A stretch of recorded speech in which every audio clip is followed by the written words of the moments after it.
Oh.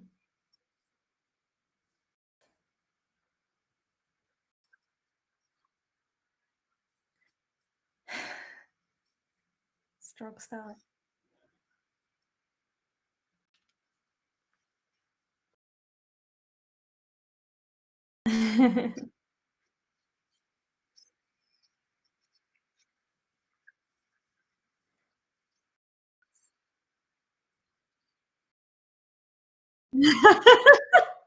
Fine.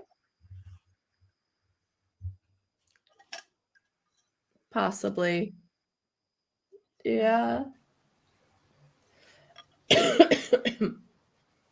Laughter can be heard. I feel sorry if all they can hear is me.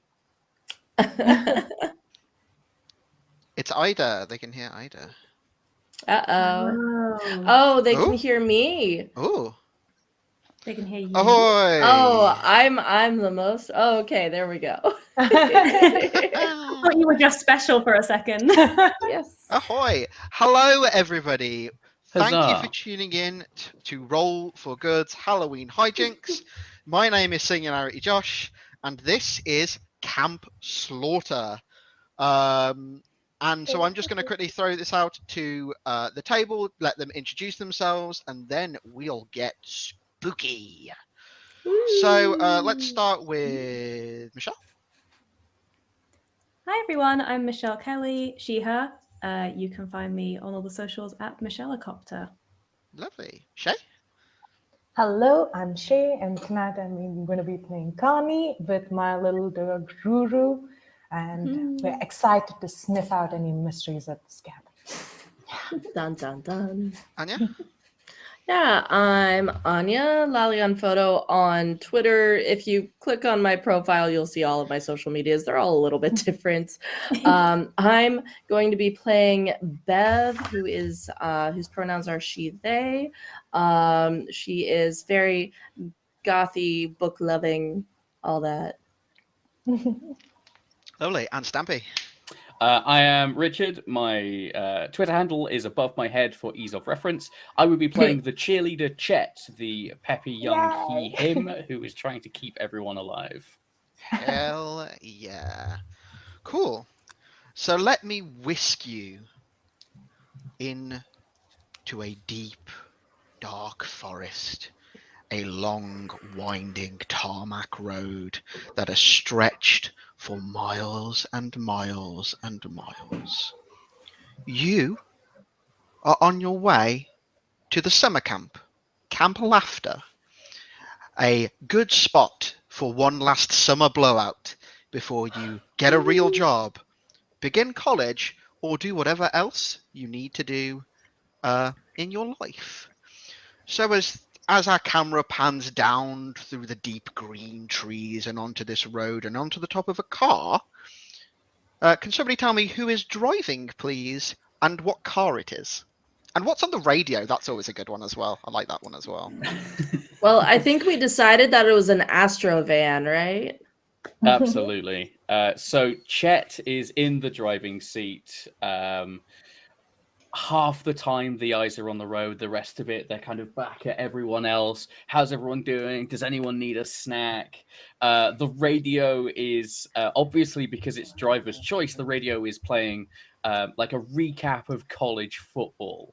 Of course. Chet was a huge fan of football, but just never made the cut, so did the best this thing, and has been a cheerleader ever since. Turns out that kind of let's get him team attitude works just as well on the sideline as it does on the pitch, and is making sure that we are well on the road to Camp Laughter, where nothing ever goes wrong. Lovely. And who's in the passenger seat next to Chet? Penelope is in the passenger seat. She has to sit up shotgun because she does get car sick. Penelope is so excited for this big party, and she is digging around in her rucksack. She has pulled out her set of polyhedral dice she brought just in case as a lull in the party. She's pulled out all of her rule books, and then she's got to the bottom and found a handful of handmade friendship bracelets made of string and beads. And she picks out the one with the bead spelling out Chet, and she goes, "Here you go." And then she's going to pass the other ones back behind her. Oh my god, thank you! You're Just so like welcome. takes both his hands off the wheel, nearly crashes the car. Lovely. And sat behind Penelope then, so behind the passenger. Who sat Sorry, there? 1 second. There's the spoopy music on Roll20 is not being heard on Twitch. It was very loud. I had to turn it down. So I think that Bev would be, where was it? It doesn't matter to me. Right behind the Penelope. passenger. Behind the passenger. Okay, yeah. Bev is curled up on the seat behind the passenger, like locked in, of course, but she just has a book open. She's reading her wildlife book on poisonous plants. Just really, really fascinated about all of the different types of poisonous plants that are in this local area alone. And let's see. Yeah, we're in Oregon. I don't know what all would be there, but whatever. So, so just rifling through. She has a million piercings on her ears. She has a short bob of blonde hair. Not really goth, if you would think about it, but it has just like a little streak of black.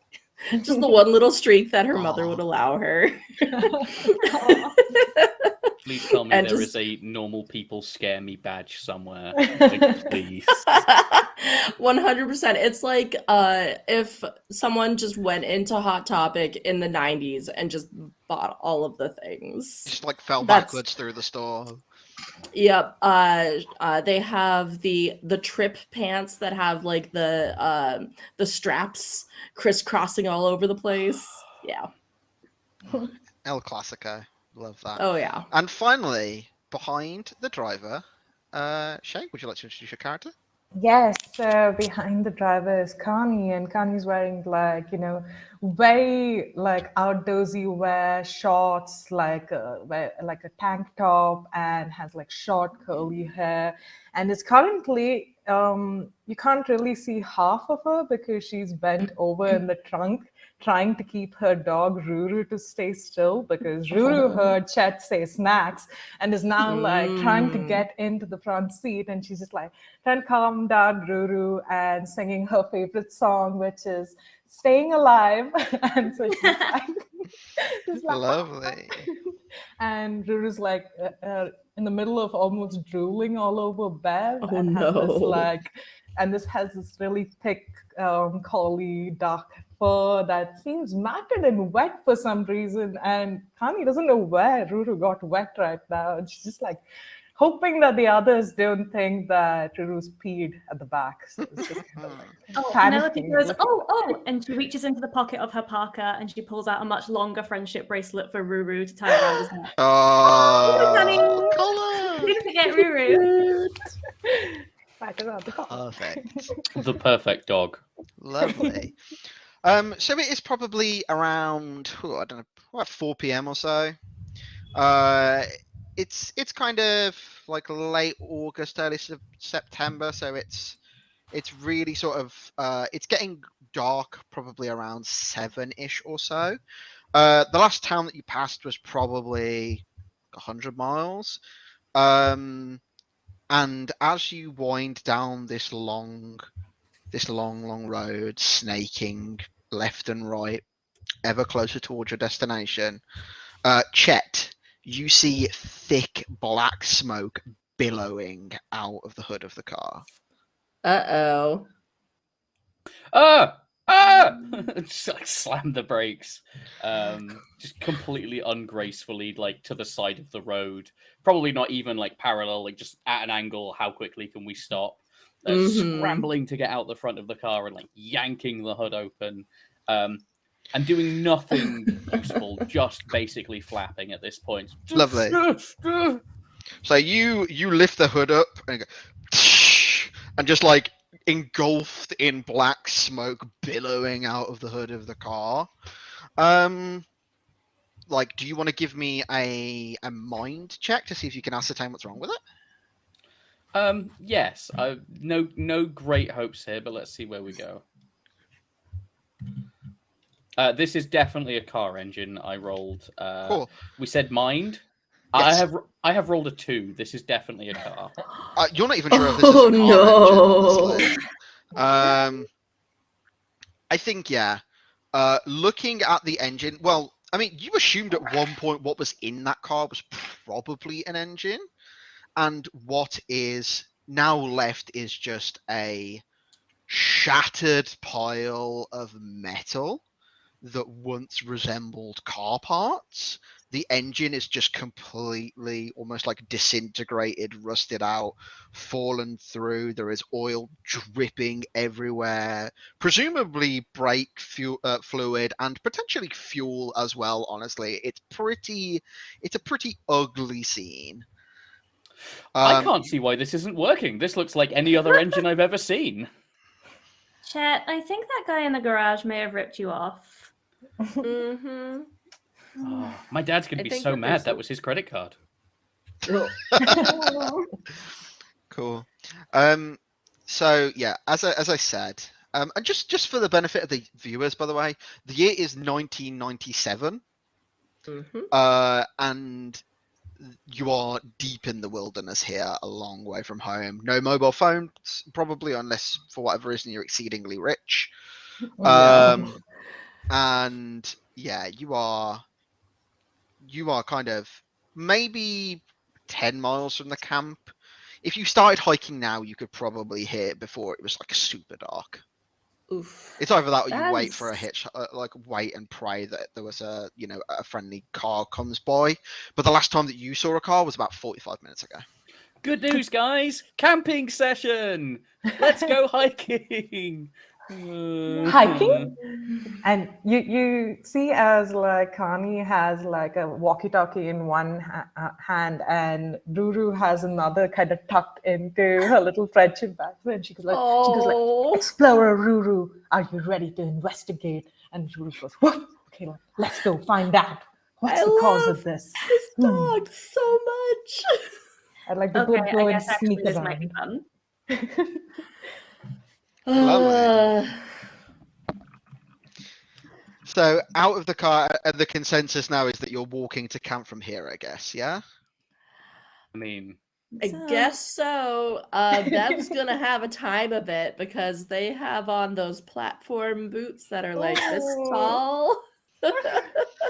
Oh, you're gonna have so many blisters And- tomorrow. Oh I yeah. want to make it clear, Chet feels so insanely guilty at this point that they are literally carrying as much as everyone else's camping gear as they can manage at this point. Aw. Just like stacked up like a Kojima game. Oh my god. Cool. So you begin walking, following the road. You know that like you were kind of on this road and you are on this road to your destination effectively. You don't have to then go off onto another trail and find it. A couple of hours pass. It's probably 7:30-ish, and the sun is just dipping below the tree line. When you reach these tall, it's almost like you've seen the first. They're like tall, like palisade fences, almost like wooden slat fences that are like curved around, kind of. No, they're not curved. So they're curved like outwards to stop people being able to like climb over them, and stop like people getting a leg up. And then a big like log wood entrance with like a classic big camp sign with like the name burned into it, which reads Camp Laughter. Mm-hmm. We're here, gang. Oh, I'm so glad. But would Is we there any appreciate water? it this much if we could have just driven here, eh? Yeah, well, Hiking so much fun. Thank you, Chet. I really need the stretch. And then you see Ruru also like jump up and give you a lick. Just quite happy to be. Fantastic. Well, you know, it was 100% the plan the whole time. Bev has just collapsed on the grass somewhere, just like, I thought it was never going to end. Oh my god. Lovely. Ah.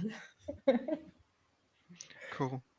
So yeah, you find that there is that you can get into the camp. Like you can sort of push the doors. It's not like super. It's not like chained or anything.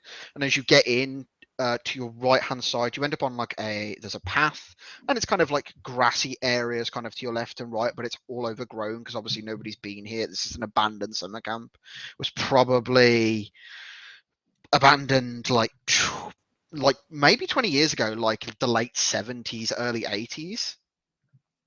But there is a gatehouse to your right, and then there is another large building off to the right, or you can follow the path straight ahead of you, or follow the path as it kind of branches to the right. So that's kind of where you find yourself now. Chad, when did you say was the last time you were here? It sounds a little musty. I've never been, but my dad loved this place. Your dad. Okay. Does anybody? Do you know anybody here? Does anybody know we're coming? I just assumed we'd turn up. Like, it's a camp. When do you have to book into a campsite? I mean, you usually have to book into a campsite. You make reservations and Well, today I learned. Maybe we should go to that little gatehouse, see if anyone's here. I don't want to get in trouble. yeah, I feel Bev like heaves maybe herself no off of the ground. So you head into the gatehouse. It is fairly small, probably no more than 5 by 6. It's literally enough for like a desk and a chair to be manned by a single person. The windows, which were single glazed, have been smashed. There is the sound of wildlife all around you. And yeah, so what are you looking for in the boat in the gatehouse? Just the word just evacuated my brain for a moment there. That happens to me all the time. Don't worry. Just made dial up noises for a moment there. I forgot the word lid last week. Don't worry. Dial up noise is very 90s appropriate. So yeah. Yeah, I think Penelope wanted to see if there were any people. She was seeking out authority figures. Cool. But in the lack of that, I think we're just going to look around and see. Is there any? Possibly maybe give Bev my walkie-talkie and just say, I'm gonna go look for food and gonna head to wherever Ruru takes me. Essentially, like, let's find the kitchens, Ruru, and make ourselves a sandwich. Nice. Okay. So with with Connie and Ruru shooting off to presumably the big building just down the road, we'll quickly resolve Penelope looking around the gatehouse. So if you would like to roll gumption for me as you look for clues. Okay, so that's 2d6 and plus 2 for gumption, so I got a 7. Hell yeah. Nice. That is a success. Like I said, this place has been opened to the elements. The wood has begun to rot through of this desk. But as you look through, your hand brushes something a little bit unusual. And it takes you a moment, and through all the muck and the grime and the dirt, you come across a very long, probably 4 or 5 inches long, like a big key fob with a key attached to it. That says JR. The key fob says JR Repairs. JR Repairs? Oh, repairs. Maybe there's like a repair shop somewhere around here. That might be good for the car, I think we should hang on to this. Is there like a number or anything on it? Yeah. There's like a, it's like a. I'm not American. I don't know, but it's like a 55501223. Yeah, totally. Yeah. Mm-hmm. Cool. If we can find a phone line, maybe we could call someone to sort out the car. And I'd say that Bev's just leaning in the doorway, watching you look around for things. Chet offers you a snack. She's like, it's very like she's touching things very like, you should have brought wet wipes. Oh yeah, your finger, you're like, with 30 seconds of contact with the desk, your hands are caked in like black dirt and ichor and sap and other not very pleasant things. I wore my Okay. nicest pleated tartan skirt for this. She's like brushing it on her big coat and trying not to ruin her clothes. But to say, your skirt won't be tartan if you wipe your hands on it. I assure you. Like, Oh, I should have said plaid if we were in Oregon. Yes. My best Plaid. plaid skirt. Yeah, I'll hang on to the key. I'll tuck it into my rucksack, and it looks like there's not much else around here. Maybe we should catch up with Carney. cool. I So think I they will. went I towards will. that big building. Cool. So I will move to Carney now. So as these guys begun rifling around in the gatehouse, you come up with this big, huge building. This building is the biggest thing that you've seen so far, and obviously it's getting quite dark now, so your eyesight, your vision, even with a torch, is fairly limited. But you hazard a guess that it is probably maybe like 30 or 40 feet long by like 20. And if you like, are you going up the side of the building? Are you going like right to the front door of it? Like, how do you think that Ruru leads you? So I think that Ruru would probably be looking for a space to enter from, either like an open. Would she jump through an? I'd say like we're doing like this very Scooby and Shaggy moment where we're just both going and peeking into windows to see whether there's anything in, and just like wiping off any sort of dust from the window to look in and see. And then if I can't find a way to open the window, I'd go in from the front. Cool. So if you're like up the sides of the building, most of these windows have had the glass removed and they are boarded over. Though you are now alone.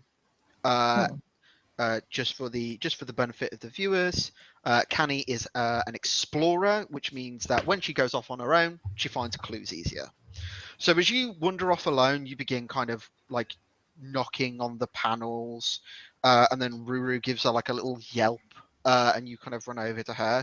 And the one that she's kind of stood below, because I mean they're still quite high off the floor, but it looks like this panel has rotted through, and you could easily push it to gain access to this place without having to like forcibly enter. Got it. I look at Ruru and I'm like, Explorer Ruru, do you smell any food inside? And we just wait while she just like looks at me, not understanding a thing I said. And I'm just like, fine, I'll look for it too. Okay. And then I think around that point of time, I might have just recently watched Karate Kid. So I go there and I'm just like, crouching tiger, hiya! And I just like take one punch at the family. Cool. Give me a body check just for laughs. Also, to Do just say it. my body is -2. So this is Nice, your worst stat. We love Yes. it. That's my worst stat too. Go figure. That's what They're a my whole crew Oh, of weaklings. it's a good roll though. It's a 5 + 3, so that's an 8, and it's 2 6. Oh, I don't think that works though. It's fine. It was just for shits and giggles. So you hiya and kick, like punch the door, and it crumples like this bit of rotten wood. And as the wood comes loose of the door, it hits the floor with a loud boom. You made a noise, but you have gained entry to the thing, having already found the clue. Okay. I just take a peek in to see if there's any like what the condition of any lights might be inside, and if there's anyone or anything inside. Cool. So you have flashlights. You've all got flashlights. It doesn't seem that there's no lights on in here. Like I said, these buildings are thoroughly abandoned. They're boarded up. They're shut up. You shine your flashlight slowly from right to left, and as you center yourself, there is a silhouette standing in front of you. Hello. And then it takes you a minute, and then you realise that it's actually just a carving. Oh, it's just a carving. It's just a carving, Ruru. Come on. And she tries to like get in, and her little tail's just wagging because she's a little chubby. Nobody tell her that. And I kind of like pull her inside, and I'm just like, always feels better to have you around. Like, okay, Ruru, sniff out for snacks. And I quickly just tap my walkie-talkie, and I'm like, Explorer Bev, can you hear me? I can hear you. Great. Now, investigation has led us nowhere. There is no food. What shall we do?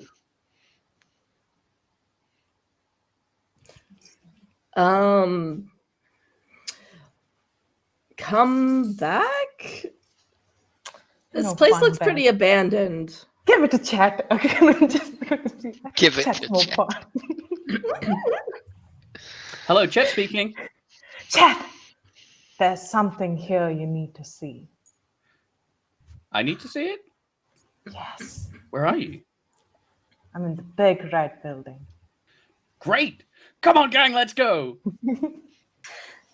Cool. And with that, you guys begin to move over towards the big, this big building. Kumi, now you are inside. Kani, sorry, now you're inside. You can see these long wooden tables with long wooden benches that have been bolted to the floor. The smell here is stale and dusty and musty. You hazard a guess that by the looks of this, that this was probably a mess hall or similar previously. You can see that there is a partitioned wall with a hatch that has been lowered down at one end of the hall, and the walls are decorated with all these sorts of like like buntings and drawings and letters and all those kinds of things. And it looks like they've kind of spread outwards from a notice board that could no longer contain the sheer amount of like drawings and pictures and decorations and stuff. I'm possibly kind of, just kind of like sneakily look around and seeing that Ruru's coming next to me and possibly her paws are filled with like quite dusty right now. I'm just like, Ruru, come here.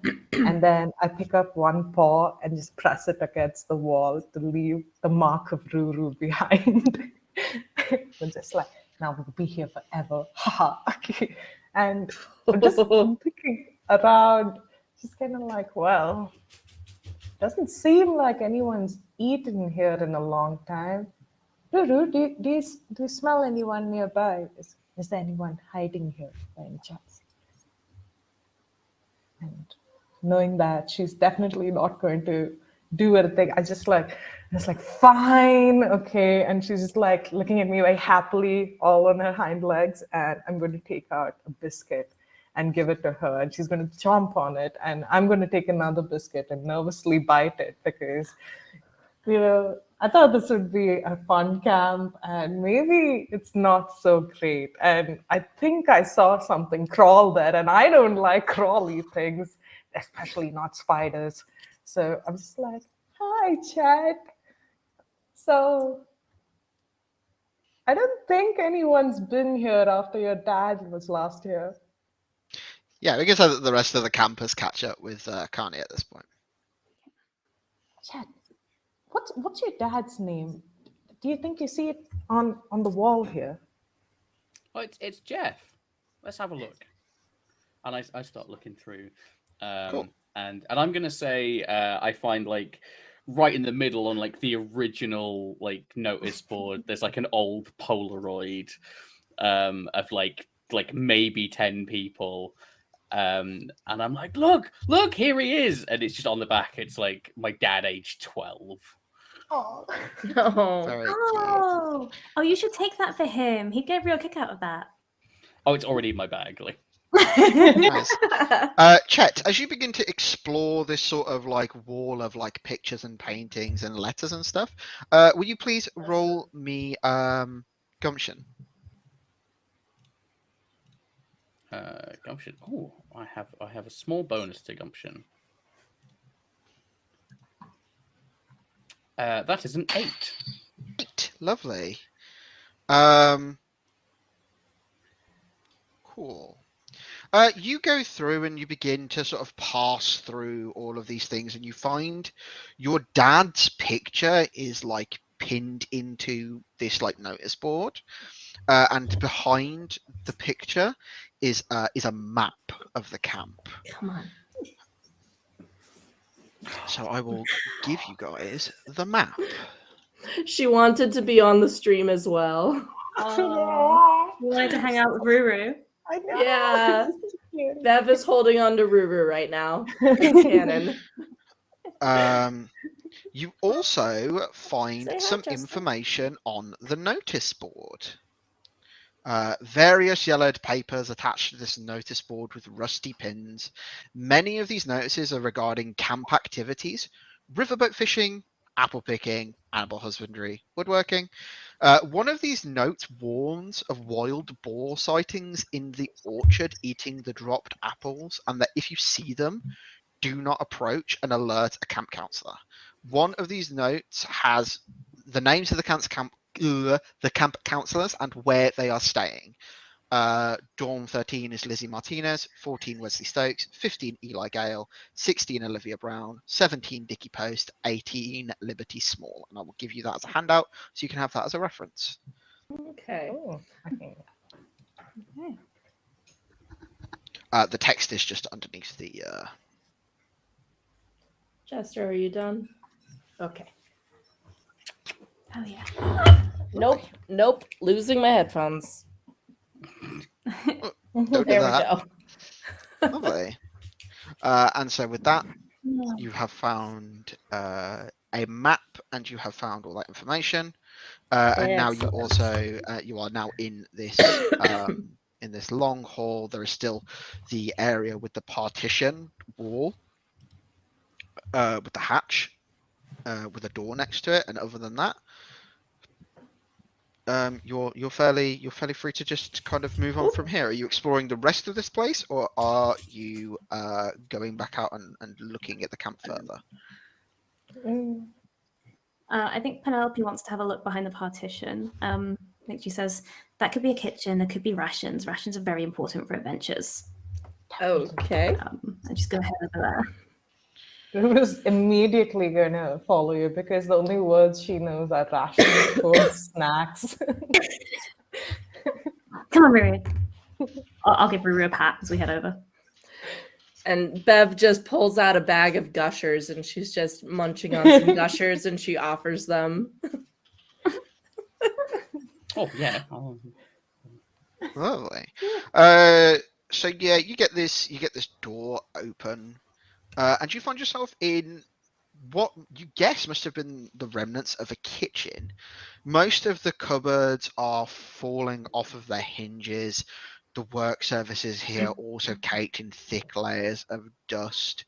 It looks there are gaps in the counters where it looks like things like fridges and ovens and stuff were removed. There were a couple of things left behind, but it was mostly just kind of like ketchup and pepper, and there's like a bottle of salt, stuff like that. Nothing super like perishable or particularly edible, I suppose. Mm-hmm. Good job. I found some ketchup. I'm amazing. I'm going to take the ketchup and I'm going to take the salt. Cool.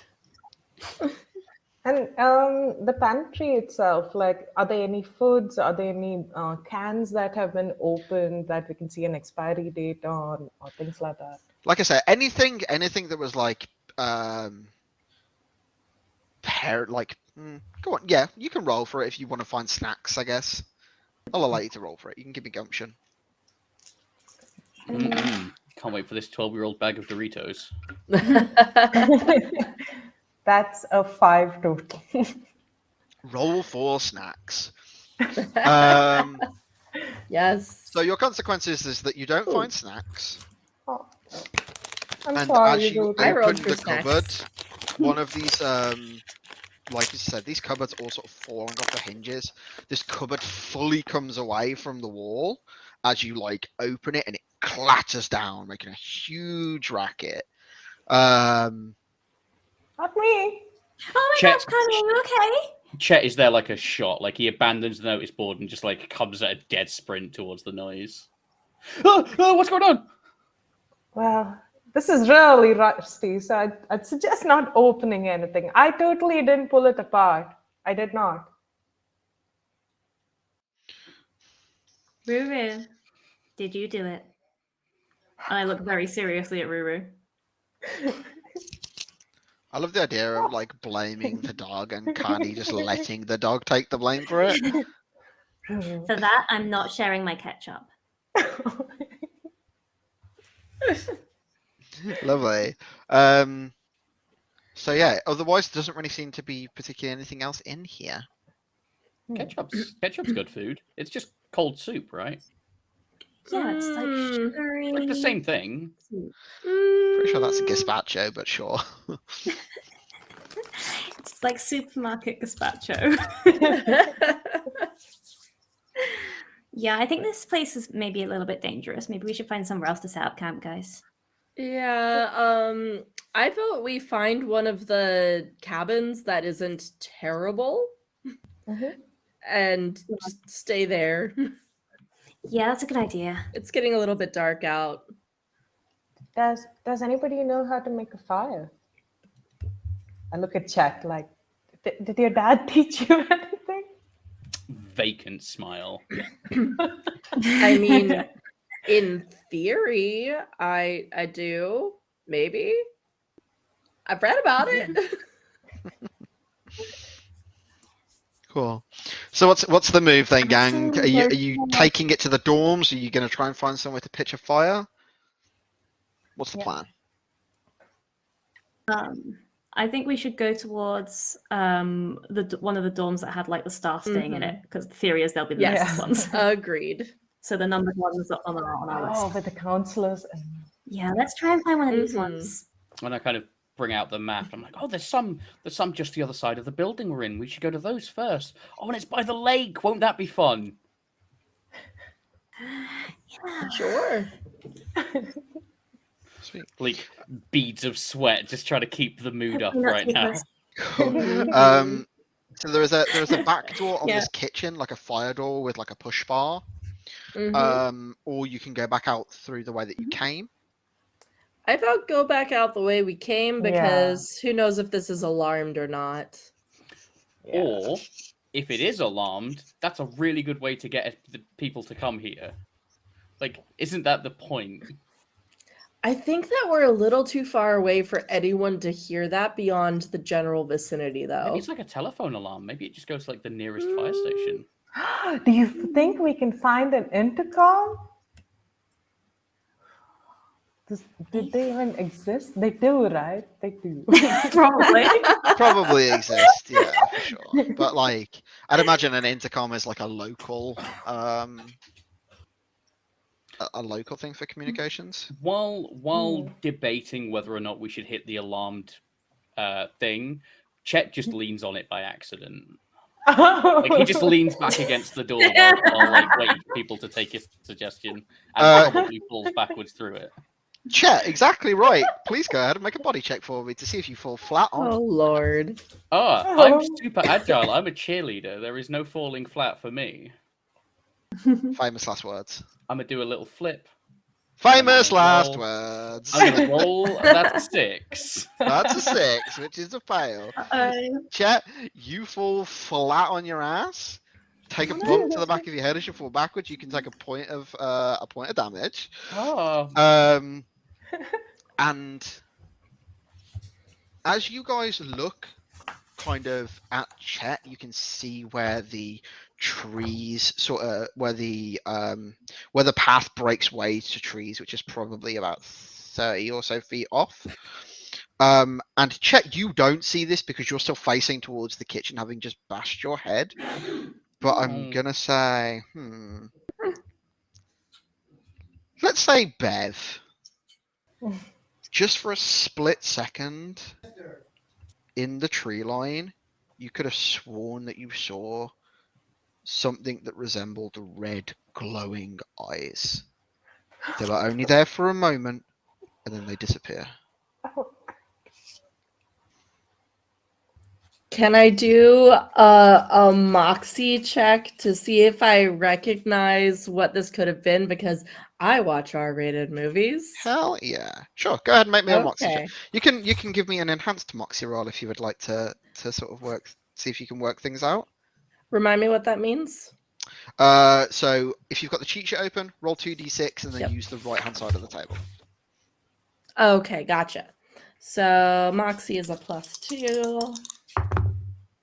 I got 2 5s. So 5. Yeah. So 10 plus 2 is 12. Overwhelming success. Overwhelming success. Whatever this was not human. 100% certainty. There is something weird here.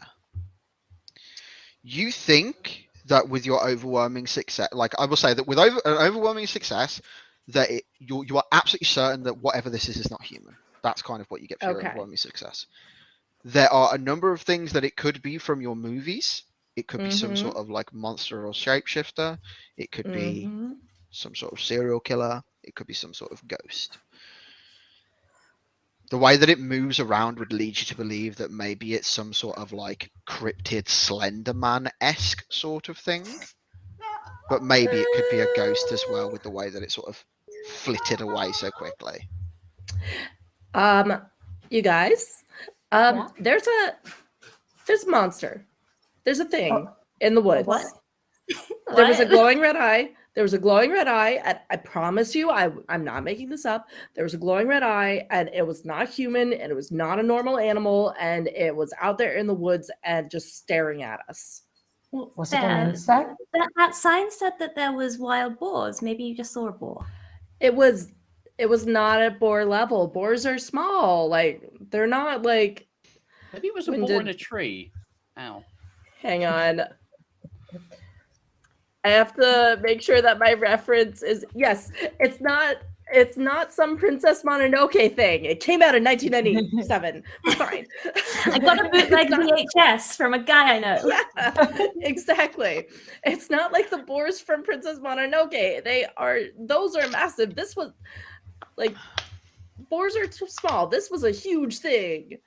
Maybe it was like an owl. You know they have like reflective pupils and stuff. Have you ever shown a torch on an owl? Red reflection? Oh. Maybe it was a red owl. I think it's a red owl. I know it's been stressful. I know that the car broke down and this camp isn't what we expected, but I don't worry, okay? We're going to stick together. Apart from maybe low blood sugar, and I'm going to pull out like one of like the packs of snacks I've got. So she literally just downed an entire thing of Gushers. Like, as I like open my bag, you can see like the top quarter of my bag is just various types of like vegetable and meat jerky. It's just way too much snacks. I think we're good on food. High blood sugar. Fuck yeah, mushroom jerky, by the way. Hell yeah. Yeah, but let's call it mushroom jerky. Although I have had apple jerky, which was weird. Cool. You want some ketchup for your jerky? I'll hold out the old expired bottle of ketchup. I'm okay. I'm just saying, I think that we should find a place to hole up and stay there. Or hoof it back. All right, let's go look for those dorms then, like we said. Okay. We'll find somewhere. Cool. And I think we should carry on to the nearest set of dorms that we saw on the map. Cool. So you head sort of upwards, up on north onto this trail that kind of leads off towards the mess hall. I've just pinged it just so people can sort of see where they are on the stream. These dorms are numbered. The two that you come like next to as you come up the path are 13 and 14. Oh, good. These are the staff ones. These are. I've got a notebook with me. I've written down the the names that we had on the I notice just have board. the paper. So I'll say these are Lizzie and Wesley. Okay. I'm just gonna turn it. I'm just gonna knock I'm gonna try politely one on of the this doors. abandoned cabin. Oh, okay. Yeah, do that first, check. Dunk, dunk, dunk. And the sound of your knock echoes through the night. Wesley. And as the last knock echoes through the night, there is a horrible screaming sound. I told you, let's get inside now. Do boars make that kind of noise? How should I know? I'm not an outdoors person. Look at me. You have that book. I don't know. And I think Penelope's gonna start trying to see if the door opens. Cool. She's gonna try the Penelope, door would it be fair to say that stressed you out a little bit? the screaming. Yeah. Yeah. Anybody that was stressed out by the screaming can take a point of stress. Okay. Done. I'm not gonna pretend I wasn't. Fine. The door easily swings open. Nice. There is it's pretty sparse in here.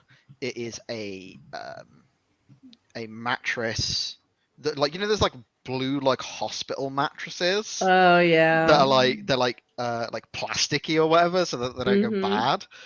Like on a simple bed frame with one of these like blue plasticky mattresses, a simple foot locker at the end of one of the beds with a wardrobe, and that's kind of all that's really in this cabin. So like no linens or anything on the bed or No, just like the hospital style plastic mattress. Mhm. Oh. Close the door, close the door. And is there a way to lock the door Oh, from the inside? from the inside? I wouldn't say so, just because they're like camp dorms, so there's the thing. Okay. Let's move the wardrobe in front of the door. Yes, maybe. Maybe if we all do it, we can manage. Okay. If it'll make you feel better, let's do it. Yes. It will make me feel better. Cool. And I check think with the a bunch internal- yeah. of you, somebody can enhance a body check if there's multiple people Yeah. helping. Check the permanent people pleaser is just straight on Yes. Mm-hmm. it. So I rolled a 9 unassisted. Nice. If we want to make that enhanced, Which you well, it's will a be. 9 either way. So yeah. So, does that become like an overwhelming success or whatever? Sorry. Pure success. Pure. Pure Success without consequence. success. Lovely. Yeah, you move the wardrobe in front of the door, no problems. Doesn't fall on you, doesn't fall to pieces. You are fairly securely in the dorm and have a moment to sort of plan your next move. Okay then. Click, click, flashlight, because I'm assuming that it's dark in here. It is dark in here. I assume that you had your flashlights out already. Yeah, Honestly. well, looking around. Sweet. Like I said, there's the wardrobe that you've just moved in front of the door. The a simple like foot locker at the foot of the bed, a bed frame with like a plastic mattress on the top of it. And the windows in this cabin, do they overlook the forest side as well? The windows that that are in this cabin, they're thinly single glazed. They're not smashed up as of yet, and they look out either side, so like north and south on the map. Okay. And Like the doorways to the doorway to the cabin is kind of on the east side, which is the wardrobe in front of it, and then there's like a couple of small single glazed windows east and west with I guess like ratty moth eaten curtains as well, just for a bit of privacy. got it. And Bev saw the creature here somewhere? Yeah, about there somewhere. Got it. Well, Kami's gonna be standing next to the window right now because after hearing Beth talk about monsters, she's just like, "Are they real?" And just standing there waiting, and it's kind of like, "Oh God, this is so bad."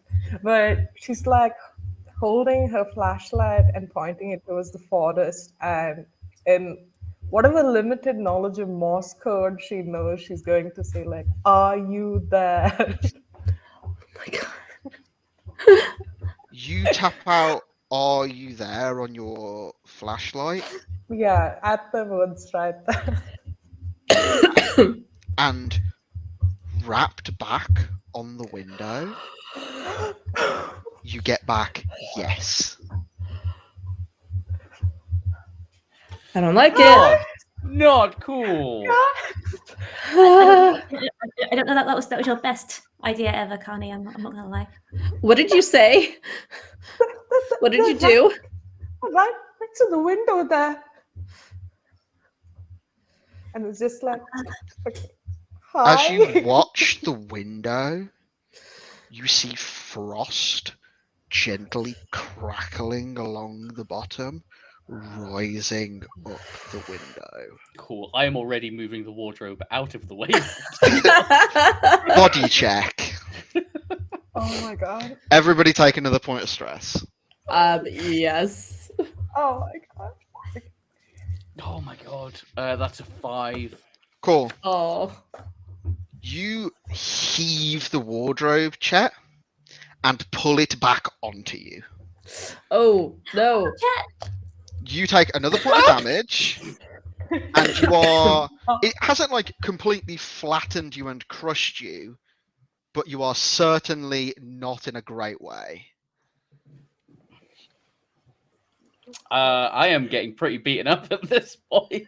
I know, by yourself. Did it at least move the wardrobe, or is it still blocking the door? I think the only thing it's blocking now It's- is me. It's probably Yeah. blocking, like, the bottom 2 feet of the door. You could stand on, like, what would be the back of the wardrobe, I guess. On top Swing of the Chet. door open. Please But don't. yeah, Chet is still under the wardrobe, and he's kind of like pushing it it's kind on of him. off him, but he's sort of stuck under it. I will try. I'll help you. Yeah, definitely. I think we're all Yeah. trying to like just We're all pull bad that at body. off. I'm just gonna like scramble up and just dust myself and be like, "Fun adventure, gang!" Hmm. No Morse code. Okay, I'm just like freaking out at this discovery. Cool.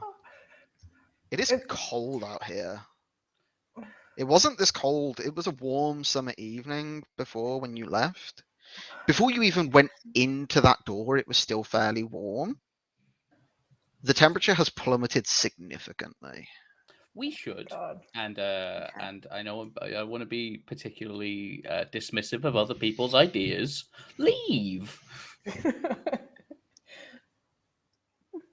Where? Did we So go back to where? the We car? can't go anywhere. Did we go to another cabin? Top of my list is anywhere that's not here, and after that, I think I'm going to start getting picky. I agree. It's I think just open the door, and he's already out. Unfortunately, Chet being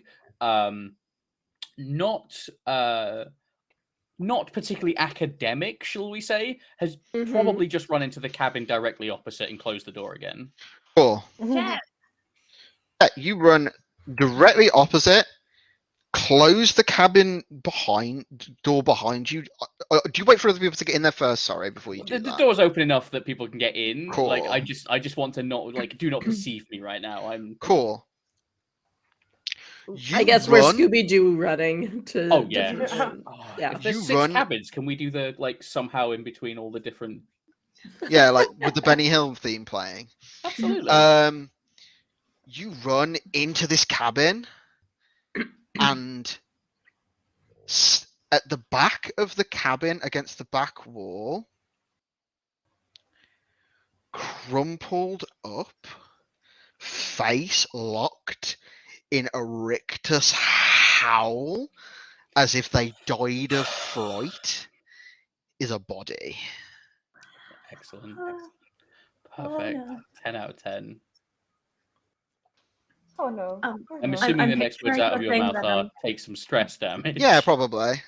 I'm kind of picturing that Chet's in front, right? And then comes to a halt when you see that, and the rest of us kind of Yeah.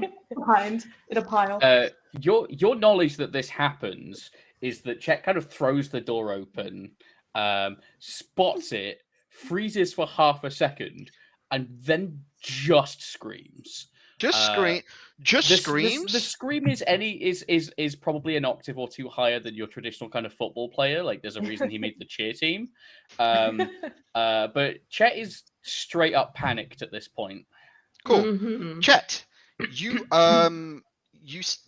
this is not a side effect of you being panicked. This is just one of the clues for this room. So you run into the room, see the body, scream, and fall unconscious.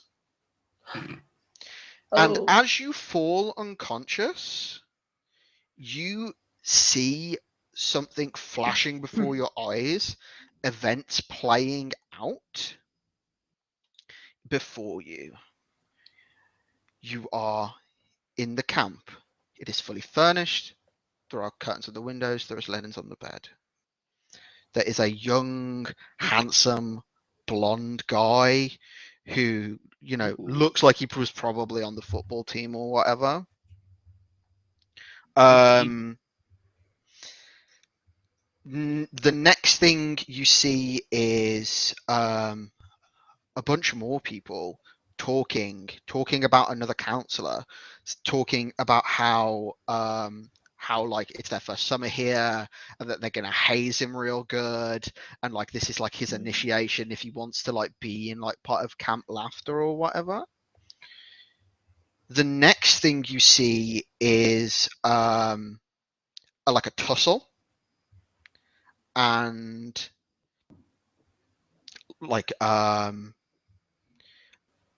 punch is thrown, a big guy, but like relatively like shy looking, got like black hair and like kind of like chubby cheeks and kind of little like piggy eyes, I guess is probably the way that I'd describe it. He's knocked to the floor by one of these punches, and then you kind of get like a fast forward almost as he like doesn't stand up again. And then more talk between these councillors, like worrying what they're going to do. And then you see like a couple of you see one of them takes like something off his finger. And then the next thing you see is that he gets thrown over a fence, and then there is the sound of squealing pigs. And then you wake up again. And I guess that's probably what makes you panicked. Oh. Are you okay, Chet? And this lasts approximately 5 seconds for the rest of you. Guys, this is not cool. This is not cool. We have to get away from these buildings. There's a. She's just pointing at the body and she's going. And she's heading. She's trying to pull Chet back out of this. Chet went kind of full like rigid scream, and then the very kind of like. And is currently just like absolutely like face down limp on the floor. Is Ruru also barking in any certain direction? Is she? I'd be like kind of like if she's not like if she's running in an opposite direction, I'd literally be hugging her and running. No, Ruru is well trained. Ruru is your animal companion. They are still with you. They have not run off. They will not run off from you unless you direct them to do otherwise. Got it. They probably are distressed and they probably are barking a little. Given the state of like watching Chet like just eat shit there, and the fact that there's like a body that's in there that's obviously not moving, etc. Ruru's probably also fairly stressed out, but she's not bolting from you or anything. Like I said, she's your like well-trained animal companion. That's your whole class feature. It would be mean of me to take it away from you. I'd say just because Kani is so stressed and she can see that the other two are with Chet right now, she's going to do like a quick sprint upwards to just look into every window and see if there are any more bodies in any of the cabins, or Cool. if any of them look a little safer. Cool. You take a sprint off. And we'll do this. I guess we'll just do this fairly quickly, and I think in a minute is probably a relatively reasonable time to take a break if my producer is listening. You run off. You ascertain that there is nothing of significance in this cabin that you can see, nor this one, nor this one. This one is laid out a little bit differently. Okay. And like has something a little bit bizarre in there, but you can't quite make it out. The windows are cracked and a mix of like frost and grime obscure the view through them. I'd say just in Connie's nature, she can't help herself. It might look a little dangerous, but she's going to very cautiously open the door Cool. to just look in. You open the door and it squeals on its hinges. Ooh. And I will describe what you see when we come back from our break in 5 minutes. Okay. You bastard. Oh, Ah. tension.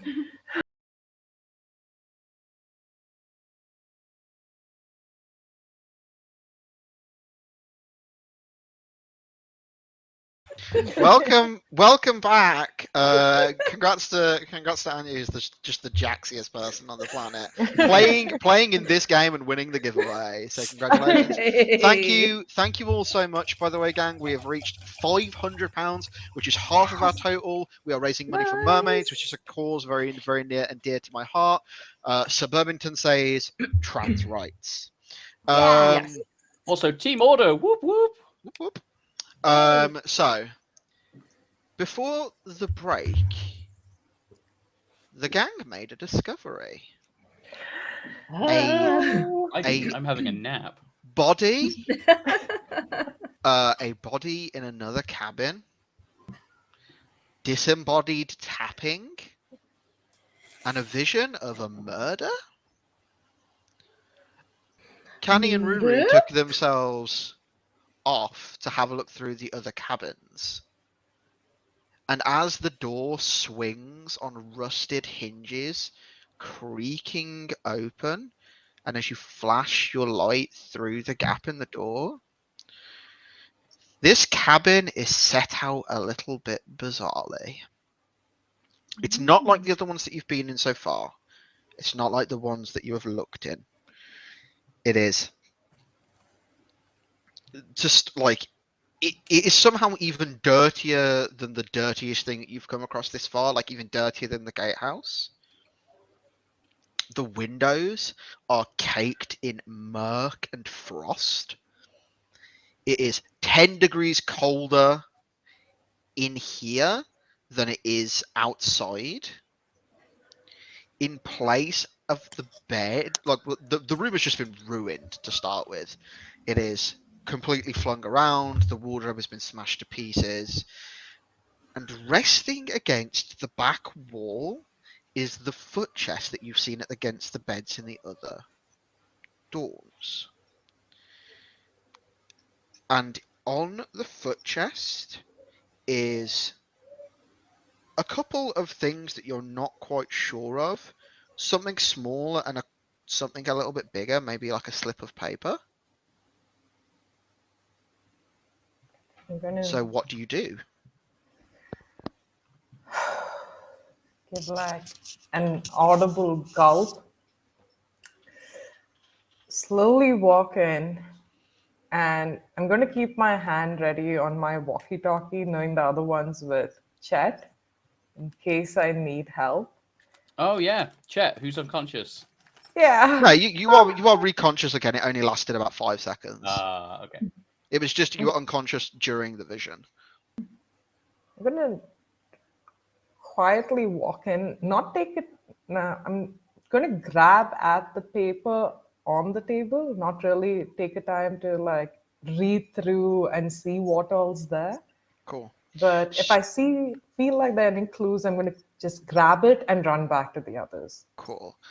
So do you grab both the things on this desk? Yeah. Cool. So as you grab the things on this desk, a couple of things happen.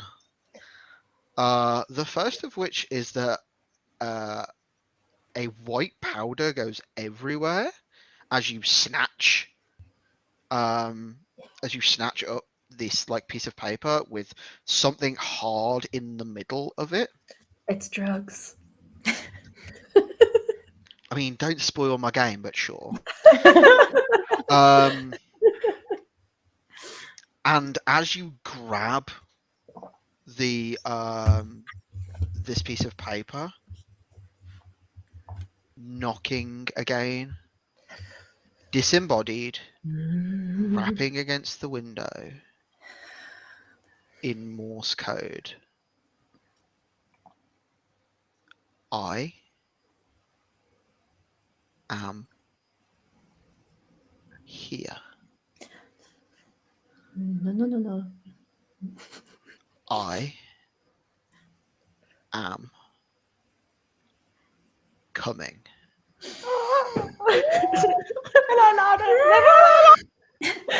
Like both of us gonna run out towards the others. Like, I'm just like, it's coming! We need to get away from here. Okay. Penelope, she has played too much D&D to allow the party to keep splitting like this. She has gone Jet and Bev, and she's dragging him towards Carney, and she's like, "We gotta go somewhere else." She noticed something that looked like a camp, like a fire pit in the middle of the map, and she wants to try and get everyone running towards somewhere where fire might be, because cold. You know, cold damage, Yes. fire damage. She's like, "Let's go this way." That makes sense. That makes sense. As you grab each other's hands and take off into the darkness this piece of paper with this hard object in the middle, what you don't all see as you run past the cabins and towards the center of camp is the apparition floating back through the wall, piercing red eyes, gazing at the backs of your skulls as you run away. This is Oh my even God. creepier because of what the giveaway command is. I'm just seeing people say, I am here. I'm like, oh my god. No. Oh my god. We're running. Cool. Bev's clomping. Where are you running to?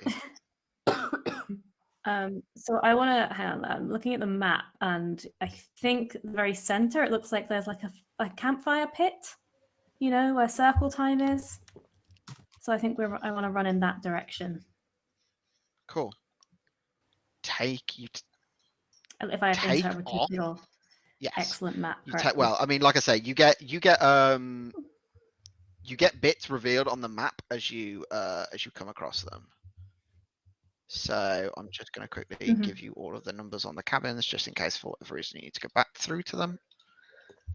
There we go. And as you run across the overgrown grass that's probably not shy of 2 feet at this point, Great. you stumble through past torch shining, and as you run past these broken fences with these tall, overgrown, gnarled trees, twisted and bent by age and disrepair and uncare, you run and find yourself at the edge of what is effectively a bowl. So it drops 10 feet or so, sloped on its sides like turf and earth, almost like an amphitheater, with stone cobbles in the middle and the remnants of what would have been a fire pit.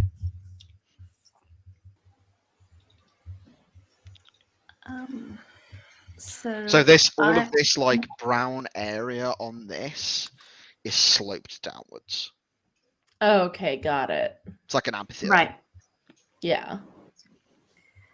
How do we I make a have fire? a skill. I have a skill called spit and duct tape. I can jerry-rig improvised devices.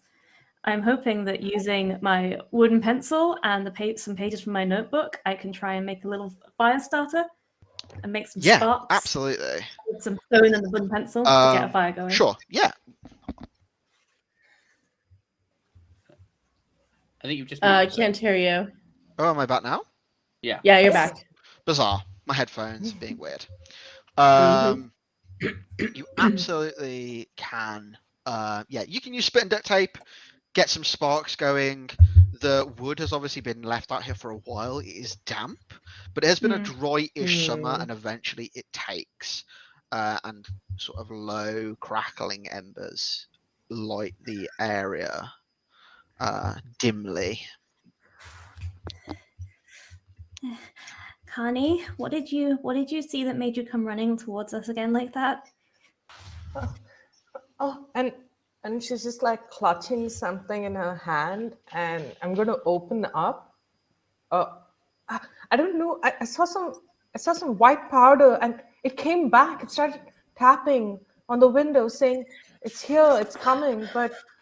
And I'm gonna be a little distracted at this moment as I look at my hand, and there is this thing lying on the table, this white powder, this paper, and I'm gonna just open up the paper to see what's in the middle. Cool. As you open up the paper, there is a chink on the floor as something drops out of the paper and onto the cobble. Jet jumps. I'm gonna pick it up. Pick it up, What does- and it looks to be like a signet ring or something. Bev, have you ever seen? Is there an insignia on it or anything? Yeah, sure. There's like a little like coat of arms with like a little shield with some like stylized lions on it. Have you ever seen this symbol before? And the white powder as well. What does it look like? I'm gonna take a sniff at it. Oh, in my head, I'm just like, I know what this is, and I'm just like, no, don't. My nose is gonna burn so bad. Cool. You open you open up this piece of paper. You've got like this powder on your fingers. It doesn't smell of anything. But there is writing on the there's writing. It looks like a letter. Okay. And do you investigate the powder first, or do you want to read the letter first? I guess not smelling anything from the powder immediately, I'd read the letter just to see what's written on it. If it has a clue to the ring, maybe. So it is like frayed and torn around the edges, hastily written. If you are reading this, there is a good chance that I am already dead. I killed Dickie Post and am being haunted. I need to kill whatever it is that he has become, but I am out of time. I sought out a medium when I had recurring dreams of camp laughter, something calling to me, drawing me back to the scene of my crime. I stole a ring from his corpse. She thought that I left it in his cabin in a ring of salt, then maybe the spirit would move on. I fear I was mistaken. Maybe I needed to reunite the ring with the body, but surely it's not in the pigsty after all these years still. Since I have returned to the camp, I have been watched, followed. I think the spirit is even stronger here than it is in my dreams. I feel it pressing down on me mentally. I think I am out of time. God forgive me for what I have done. And that is signed WS. WS. Wesley, what was the name? Wesley Stokes. Wesley Stokes. Yeah, Wesley Stokes. It was from 14. That was where we found the body, wasn't it? Okay. And Chet hasn't told us anything about their vision, right? No. Chet is currently staring into the fire and ignoring everything that's going on around him. Okay. Okay. Like weirdly still. Looks odd to not be smiling. Is obviously just trying to like have a minute. This. Bev crouches down beside you and wraps their arm around you. You okay? He jumps. The moment you touch him, he like starts. Shh. It's okay. It's okay. It's okay. I don't know what's going on. Like I saw a thing. Like it was like I was looking through someone's eyes. Oh God, was I seeing what the dead man saw? There was a boy. They bullied him, and there's like tears at the mention of bullying because fuck bullying. You know, like a guy in the cheer squad. Come on. And he's visibly shaken and upset. Like he's actually trembling kind of under your touch. He's like they took they hit him and he went down. And I think he hit his head and he died. Oh God, I hit my head. Am I going to be okay? And they threw his body into some boars or some pigs or something, and they stole his ring and like. And then we're being chased by something, and he just kind of trails off. So this whole time, Bev is just rubbing your shoulder soothingly. It's like, it's okay.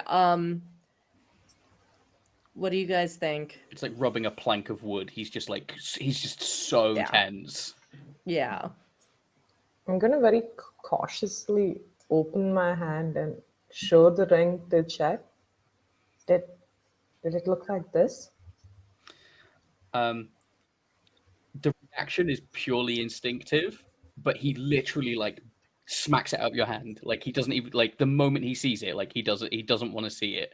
He just smacks out your hand, and then immediately apologizes. He's like, "Oh my God, I'm so sorry. Yeah, I think that was it." I'm going to look at the ring on the ground, and I'm going to look back at the cabins to see whether anything's coming towards this again. And I quickly reach out and grab it, and I was like, do you think he's coming for the ring, or do you think he's coming for us? I mean, we didn't do anything to him. We didn't do anything. Fuck bullies. We would have been on his side. Yeah. I know. To be fair, every injury Chet has had at this point is self-inflicted. And because Chet had mentioned the back of his head, Bev is going to check the back of his head, see how he's doing. They do have a medicine kit if any it'll be like a small lump or a cut or something. Like it's already kind of dried, but it's obviously tender, but it's not like. Yeah, I mean, if you've got a medical kit, I'll allow you to if you take the time here to sort of like if you're happy to sit here for 10 minutes or whatever, then like I am happy to allow you to like start patching Chet up, and if you don't get harassed off or you don't lose your nerve all the time, he can have some hit points back. Exactly. And I get like one of those ice packs that you crack it and that activates it to get cold, and I just place it on the back of his head, like obviously doing all of the things, and that's what it ends with. Just hold this to the back of your head, okay? The downside of this is now that he's got two hands on the back of his head, he's crouched by the fire. He's basically like standing fetal. Oh, that is supporting you. Like Slavic squat almost, like just like really tightly bunched in. Chet is having a bad day. Chet's no good, very bad day. Poor baby. Poor Chet. Yep. Ben, Penelope, do you know who this might belong to? It says WS. She'll flip to the page in her book where she wrote down all the information. She says, yeah, there were some councillors, Wesley Stokes. As you say, Wesley Stokes, the whole camp, the whole forest goes deathly silent. And then Is a bully. after 5 seconds, things start picking back up again. The sound of owls and insects, things bustling through the undergrowth. We hate Wesley. Like he's looking And this letter said, very nervously looking at that. I love that. Do you think? And Penelope's digging through the notes. They mentioned Dickie. Dickie was a councillor here too. Look, if this is his ring, maybe we do need to reunite it. Have you? With To the pigsty? She's kind of Maybe? looking. But do you think it will work? Where would there be pigs? Oh, it said there was something about apples, right? An orchard somewhere? Just kind of hunting through, looking at the map. There's trees over here. Maybe it's somewhere near there? But do you think it'll really work? I mean, nothing had disturbed the table. Do you think salt works? Well, is the white powder, is it salt? I mean, oh, should I? Connie's going to taste the powder. Oh no. Connie, You've really got to rub it into your gums. Connie, you put the powder to your mouth and it tastes horrible and sharp for a moment. And then your brain recognizes it as salt. In my head, I thought that it was going to be like charred bone or something. Oh. No, but good suggestion. I'll keep that in mind going forward. It's definitely Penelope salt. reaches into her rucksack and she pulls out the container of salt she took from the kitchen earlier, and is like, "Here, put it in here.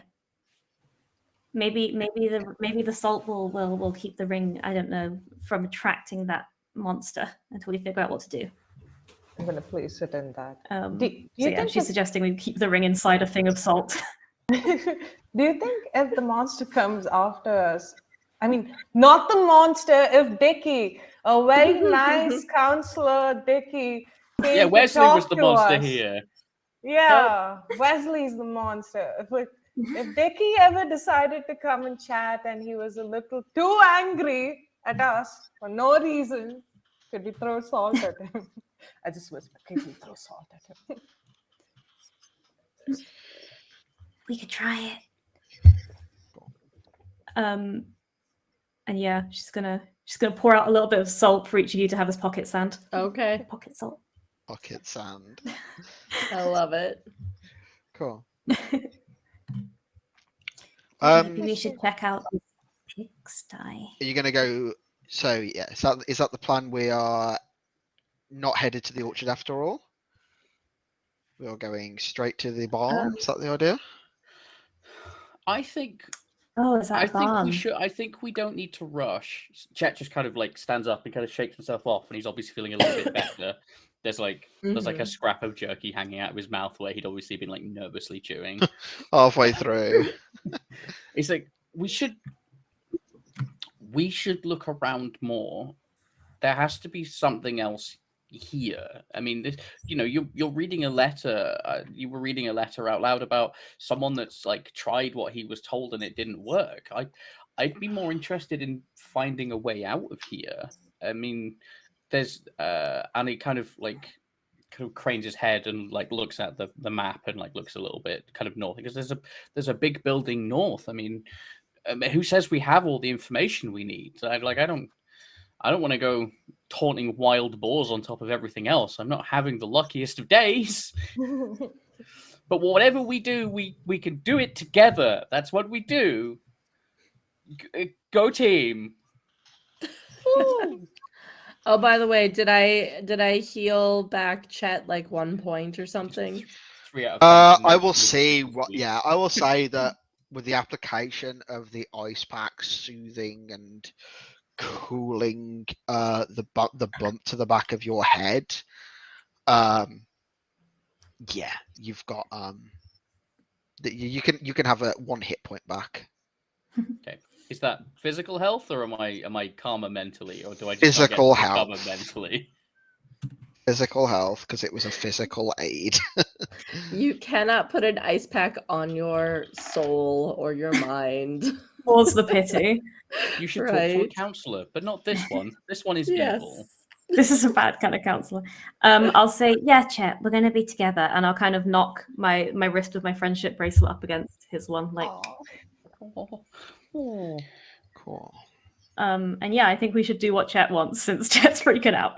Let's go to the Yeah. building that he pointed out. let's have a pity activity real quick. It's activity time with Chet.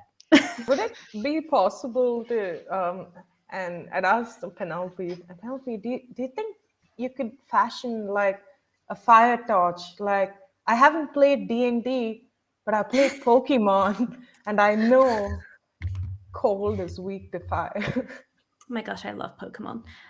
I literally just still have it on my desk. Yeah, can I grab stick plus rag plus it's on fire now equals torch? Yeah, sure. You can have a fire torch. You can jury-rig stuff. Spit and duct tape, yeah. Oh. There's no limit to how many times you can use that if you can think of interesting things to do with it. So I will give Carney, as the bravest of us all, the fire torch. nice. I love that Chet wanted to be the leader and has just now everyone's just rallied around him for the complete opposite reason. Chet was leading, and that's how he got beaten up, and now we need to step up. This is like that alternate universe where Fred's the scared one and Shaggy's the courageous one. Okay, Jinkies, let's go. Cool. So is the plan to explore where? The building immediately north of you? Yes. I believe so, And yes. do we have any idea what this is on the side? Is that the like barn area or like farming land? Go ahead and give me a mind check. Okay. Check what is. It's a -1. Okay, great. That is a 6 total. Ah, that's a picture of a building. That's what Yeah. that is. I haven't gotten above a 6 today. It's not really. It's not super well labeled. You're not quite really sure what it is, honestly. There's a bunch of buildings that you haven't explored, and I guess like as you go, you'll find more and more things about the camp. Even approaching the building up north, what does it look like? It's very tall. Probably the tallest building that you've seen so far. It might have a second story by the looks of it. It's similarly styled to the other buildings in the camp. These kinds of like, I don't really know what it is. It's like log cabins almost, but like built quite tall. And they're quite like all the buildings are like quite stylized. You would guess that it's probably like a fashion more than a function kind of thing. It's just like here's our quirky camp in the woods, so all our buildings are made of the same stuff. It is, yeah, but it's quite big. It has a bunch of windows kind of all around it, as if that whatever they were doing in there would require a reasonable amount of light. But they're all like dusty and gritty and grimy and horrible. I think. Okay.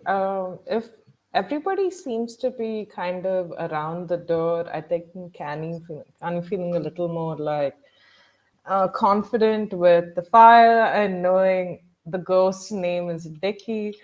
Kind of takes this chance to kind of just go around a little bit, just to make sure there's nothing outside that could be tapping windows.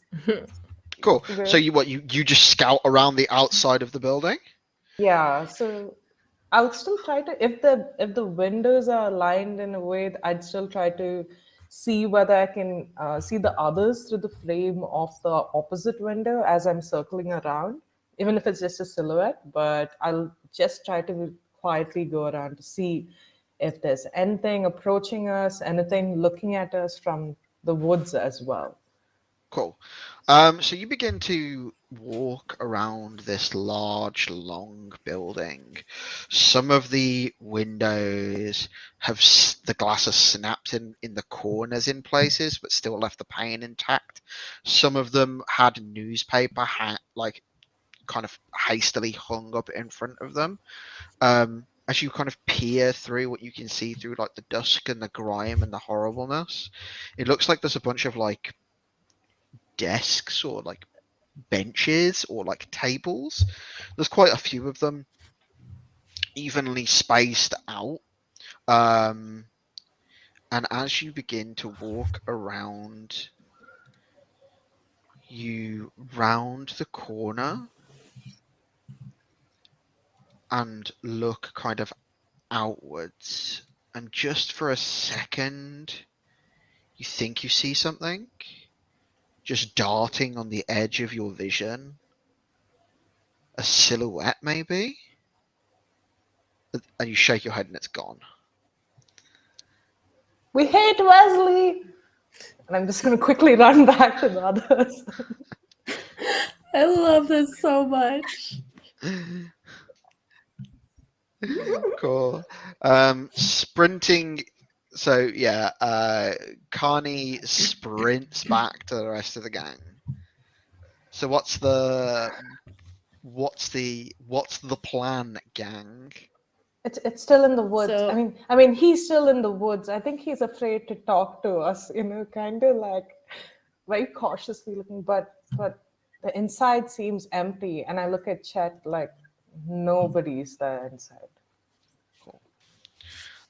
Do you say outside like, oh, like he won't come talk to us or whatever? Is that a thing that you say out loud? Yes. Cool. So Bev, you've got a fairly reasonable idea of what this is in your kind of like, you have a hardback book at home that is solid black, written in beautiful silver letters with a heart, like and on a beautiful front cover has like a picture of like a monster on it, and it's called The Book of Shadows. And in this book is basically it's like a kind of like horror history film, like a history of like horror films and like folklore and like where like various monsters came from various, the inspiration for various things. And you read that book religiously growing up, and you still do now, I'd imagine. And it kind of reminded you a little bit, and I need to just quickly Google to make sure that my reference sticks here, because I'm going to be very, very upset if it doesn't. Oh God, what's it called? What's that movie called? It did. A couple of years ago, a film came out called The Crow, and it was about a revenant, a spirit who was horribly murdered, and as a I don't quite know how, like, basically couldn't move on until their business was finished. Okay.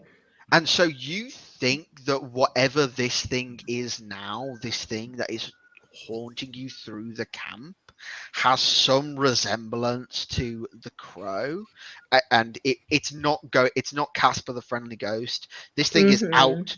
This thing is out to fulfill its vengeance. It is not out here to talk to you. It's potentially you could potentially lay it to rest by, performing its kind of like by performing its business, I suppose. Okay. but you don't think that this thing is. You can't reason with this thing as like you guys are shouting about, oh well, we hate bullies and fuck this guy or whatever. You've got a feeling Mhm. that this thing just doesn't give a shit. It doesn't care. Okay. But And those things so, need saying anyway. as Yeah, someone well, who obviously, of course, but yeah, as someone who does not actually watch horror movies, I have no idea what The Crow is beyond what you just told me. it's exactly that. Yeah. So, does Bev have an idea of what they can do to put this revenant to rest? So you know that, like, generally with ghosts occur as a manner of unfinished business, right? Mm-hmm. They are often killed violently or killed before they complete their goal. Mm-hmm. You have a feeling that this spirit is trapped here in Camp Laughter, unable to move on because Mm-hmm. it was never buried properly to start with. Nobody ever particularly Okay. gave a shit. It just kind of, the body disappeared. Mm-hmm. The fact that their body was stolen from as well, and there probably Mm-hmm. should be some amount of like ritual or ceremony or whatever. Okay. So you think that maybe this note that Canny found might be right, because the guy had half the picture and he Mm-hmm. didn't necessarily reunite the body with the thing that it needed to be reunited Okay. So Bev is like going through all of this in their mind and finally like explains the whole picture and says, I think that what Chet said about the body being eaten by pigs, I think that we need to find wherever that is. If there's anything left, I don't know if like bones are left from pigs eating a body, but we need to maybe find that and bring the ring to it and find a resting place. Maybe in the orchard? It's pretty there. Well, But that's what I have.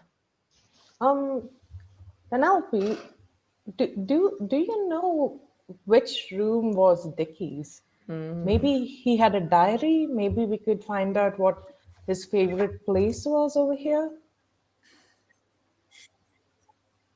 Dickie's room was the one you went to on your Oh. own. Oh, The one where we found the ring. I don't know that Cool, we let's should go go back back there. there. But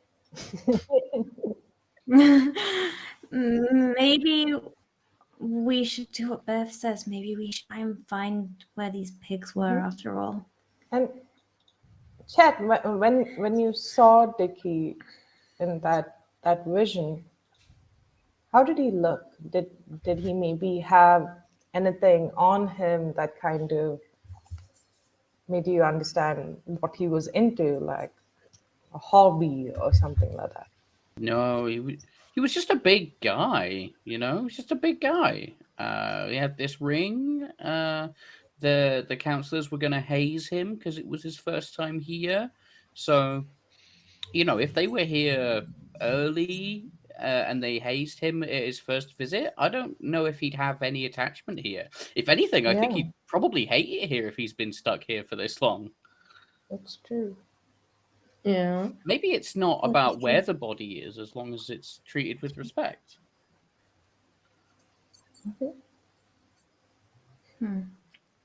Should we check out this place before we move on, or Yeah, I mean, it's big. 'cause we're like at the door of a building, Yeah, right? there's We're just Yeah. got to going be, and even if you can't see anything through the windows, there's got to be an upstairs, right?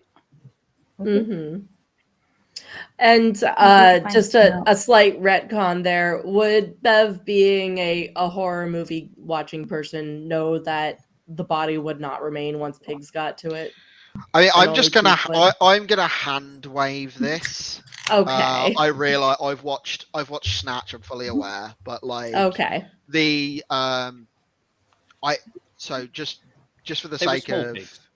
just for the sake of this, I've had to audible the adventure basically. Okay. And so this wasn't the intended monster. And so the pig stuff made a lot more sense with the other monster, and I've just kind of kept it Okay. the same as I've had to Cool. sort of audible the Hand adventure. wavy. These pigs weren't as good at digesting bones. There we go. That's even sadder for Dickie. Oh my god, I feel so sorry for this guy. Yeah. The other incarnation of Dickie was much worse. Poor Dickie. Hmm. And Let's let's go in. inside. Do you head into this this room? I'm scared. Yeah. You open the door, and it's surprisingly silent as you open it. And before you is this huge room. Once again, it is laid out in a series of benches and tables, heavy set hardwood tops, probably about 2.5 inches thick each or so, with what looks the remnants of like fittings and things attached to the end. An educated guess would lead you to probably believe that this was some sort of workshop. And if you recall back to, because I know that Penelope is like taking notes of the stuff that you find like in character. If you recall back to the notice board, one of the camp activities was woodworking. So this was obviously a space for that activity to be facilitated. Okay. Okay. Do we see like any stairs or anything? Because you said you thought it looked At like the there might be a second floor. of the room is an overhang, and I don't really know, like, you know, in like in movies mezzanine. and like factories where there's like it's not like a full upstairs, it's like a half. Oh, yeah. There's like a metal set of stairs and like a half upstairs. Yeah.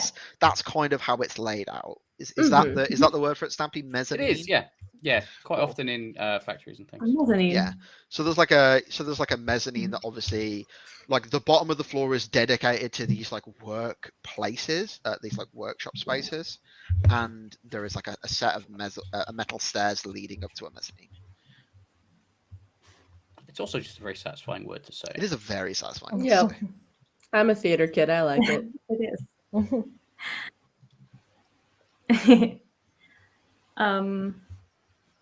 I guess I might head up the stairs and see if there's anything up there. If anyone wants to come with. Chet's going with you. Under the guise of you should not go alone, but also Chet should not be alone. Yeah. Yeah, it's dangerous to go alone. Take Chet. Cool. Yeah, exactly. So is anybody remaining on their own, or are you all together? I think I'm with Bev downstairs, and we're just. What are you doing, Bev? I'd say I'm looking out of the windows and just kind of like taking a parameter of the place. Well, I would say that I would be looking around, seeing if there's any clues or ideas, hints of other things that happened in the time since this camp closed down.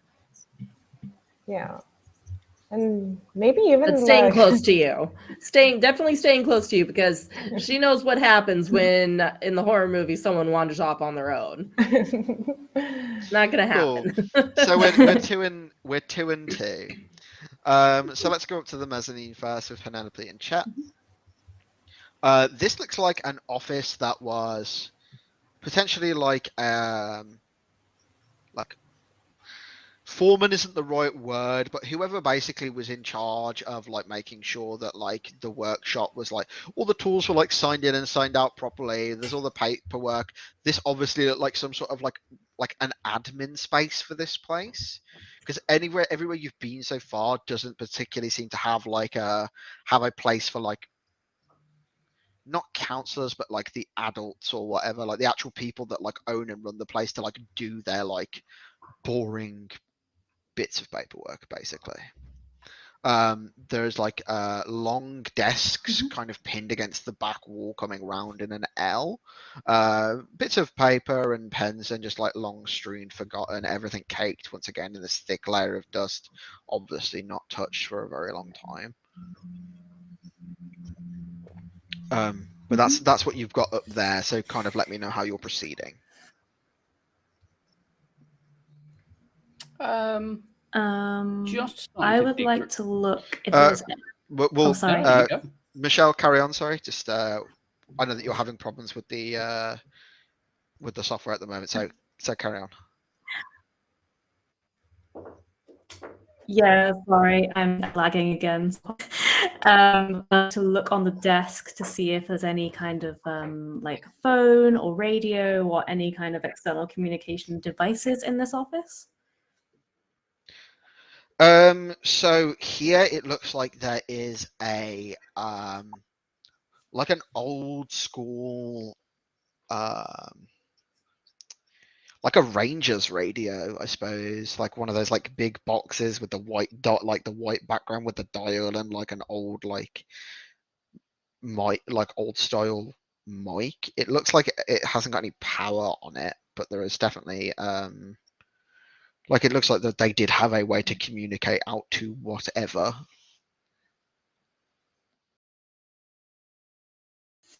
Bear in mind, obviously, you're so far But away it doesn't from have any power to it at the town. moment. You would expect that like the power in this place was probably run on like some sort of like petrol generator or something, which has either long since been removed or redundant or has run out of gas since then. Okay. If you want to look around for like other bits and pieces here, then go ahead and roll gumption for me, and I'll. Or you can roll, or you can roll mind if you're doing something very like, if you're literally being like very like Sherlocky about the way that you go around it. No, I'm gonna be very. Yeah, I think I'll know it when I see it. So your gumption then, chat. Penelope, what about you? I think I'm going to go with mine. I'm going to be reading all this paperwork as quickly as I can, see if there's any Cool. information that's useful. I got. Oh no, this D6 is hard to read. I thought it was a 1, but it's a 6. Ha! So I got a 9 total. I would like to remind you all, gang, that you have luck that you can use to alter rolls if that is something that you're interested in. Just remember it is a resource that you have, because nobody's used any yet, and we are kind of closing in on the last hour, and you might as well as, smoke them if you got them, I will burn some luck. I rolled a 6. I would like to do better than that. Cool. So you bump your classification up. You got a 9, Penelope.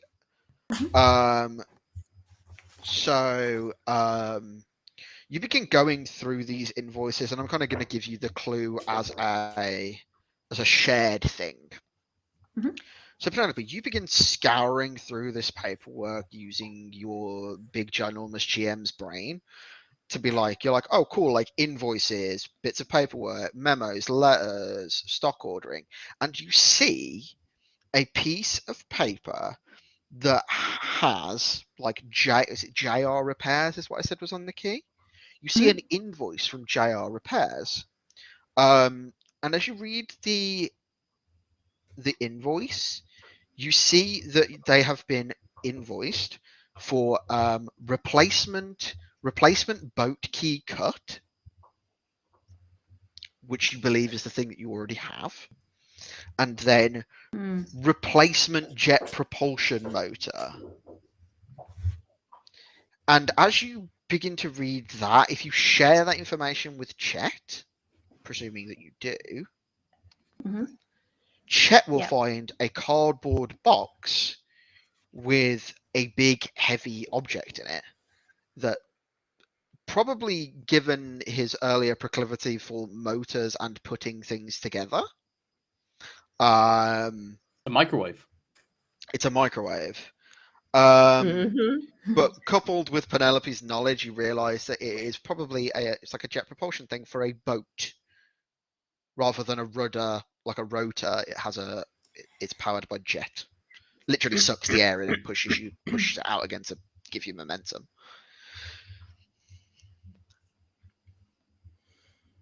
Why is there a microwave here? That's cool. That's...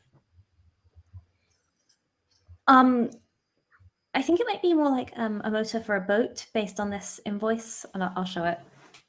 And I found the key to unfortunately, to the boat earlier. You know, you said you wanted to find the way out of here. Maybe it's a boat. I don't mind a boat. Penelope's trying to keep her cool, but she really hates water. Yeah, I know. This should be fine. I mean, what's scarier? A vengeful ghost or a lake? Yeah. Nice, Great. placid, We should hang midnight. on to that just in case. Chet has a measure of confidence back and something that he's good at because, do you know what? If anything, all of that kind of cheerleading acrobatics, it puts you in quite good physical shape. So he's got this box and he's kind of, for some reason, like the invoice is on top of it in case he feels like he has to return it at some point. And he's just kind of like it's down the stairs, like doop, doop, doop, doop, doop, doop. Just protected data. Mm-hmm. Cool. And as you get to the bottom of the stairs, and as you all reunite once again,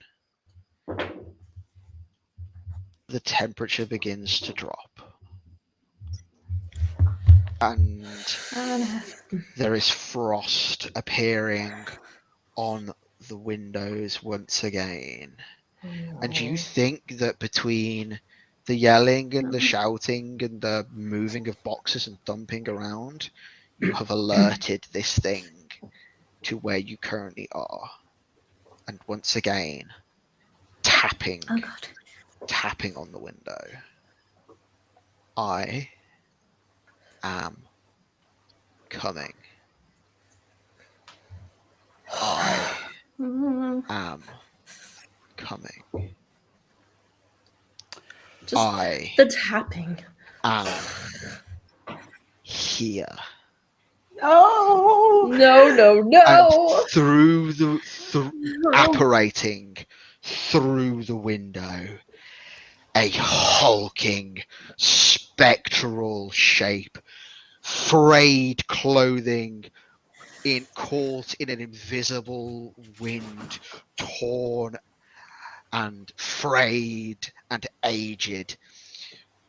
You can see there are bits missing from chunks of arm and hand, bits missing from cheek, gaunt faced, spectral hair floating, and small, piercing, red, piggy eyes staring at you as it howls at you. I'd like Connie's everybody gonna- here to take a point of stress.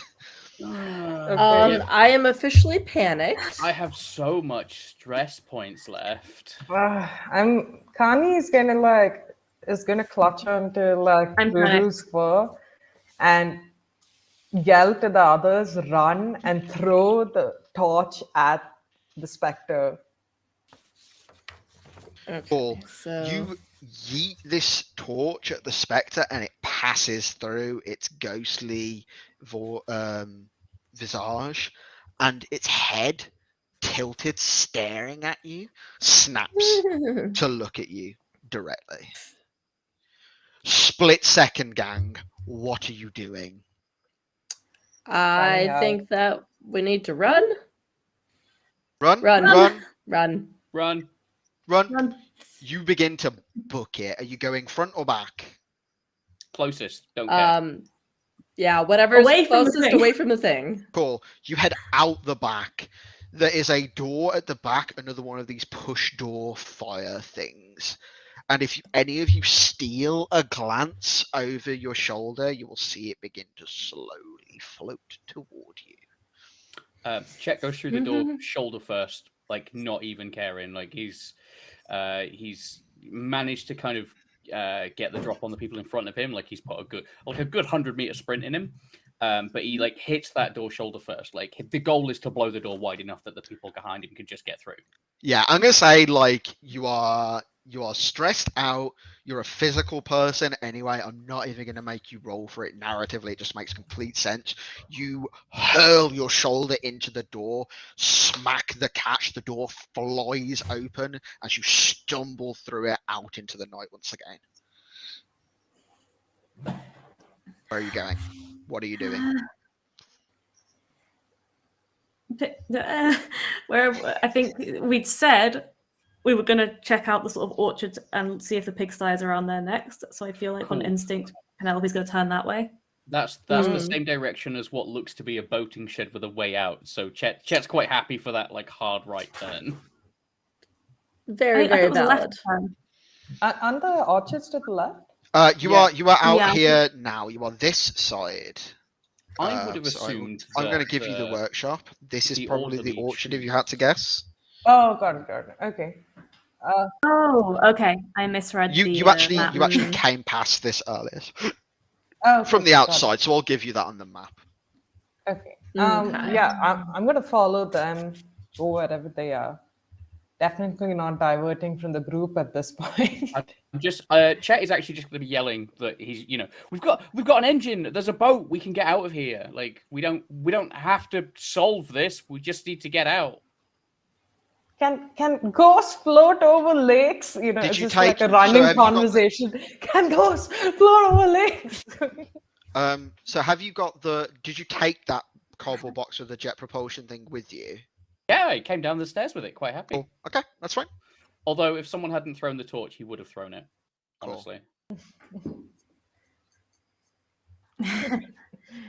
Um, He's actually going to stop. He's turned around. He's going to be like, "Boat, yes or no?" Boat's faster than running. What are we trying to find in the orchard? Is the pig's pen there, or like is it? Yeah, so I misread the map. I thought the orchard was sorry, this is thing the over orchard here. here. So did you want to go this So way that's what I towards thought. these like bush? Yeah. Right. So this is an orchard, but the vision was that he was thrown into a pigsty, which I Yeah. would say much more fits the other side. We were warned that there were wild boar in an orchard. I think I conflated Yeah. things. Mm-hmm. That's why That's I was okay. like, pigs live in the orchard. That's where the pigs are. Yeah. So yeah, Cool. So we have Sorry. two very I strong thought we were running directions towards the here. pigsty. If we're Cool. now in the orchard, then This thing is still floating behind Yes. you, and as it gets closer, you feel the back of your neck begin to prickle as the temperature begins to plummet. So once again, gang, split second, left or right. Which one's which? Sorry. Right to the boat. Towards the left boat? to Right pigsty. is to the boat, left is towards the barn. I think knowing that Um, Penelope is scared of water, I'd quickly look at her like pigsty. yeah, Penelope's gonna Okay, want to go left. yeah. She's gonna start Oh, and heading then that way. And then you two He's peel running away with from the the other water. two, yeah? Yeah. Yeah, he Yeah. just drops the engine here. Then he's like, Cool. "Ain't carrying that. I know where it is." Absolutely drop that Yep. where it is. Chet, you are without a torch. And you begin to run as fast as you can towards, like, are you gonna go through this thing and try and rejoin a path again, or are you literally skirting the building in the purest sense? And oops, where's my measure tool? I'm going that way. Or are you going this way and then down, or are you going here and then rejoining it and going I'm there? not I'm- seeing your. not seeing clicks. anything. Oh, you're not seeing oh, I know why. I am Thank you, on Leia. the GM layer. Whoopsie doopsie. Yep. So are you going There we down go. this way and that, or are you literally going to cut through here and then rejoin? I think straight that line. makes more sense. If this thing's coming through a wall, I'm not interested in Mhm. going past the building that it's in because he's just going to shortcut out to Yeah, me. That's not that's fair. true. Yeah. Mm-hmm. Oh, and then also you said that the grass was really tall, Yeah. right? Yeah, the grass is quite long here. It's obviously Yeah. unkempt and unlooked after. Yeah, so better to go cut through those buildings and then down and then over. Yeah. Lovely stuff. Mhm. Yeah, agreed. Cool. So you guys follow back. You begin to see the dorm numbers as they flash, kind of as you look left and right to see if you can see this thing coming through another building. 6, you see 7, 8, 9, 10, 11, 12, and you're out again and back onto the path with these are I realised that I've accidentally made it quite confusing, but these are like overgrown like rhododendron bushes, like big flowering Oh, okay. bushes. I realised that actually those look like apples, and that would have been the smart thing to put there. But alas, Well, they wouldn't have any flowers at the end of the summer, or is it end of summer? Yeah. yeah, towards the end of the summer. So yeah, Mm, like they're yeah, just so- like they're bushes for now. But yeah. yeah. Got Big, it. beautiful bushes. Beautiful. No time to appreciate their beauty. Nope.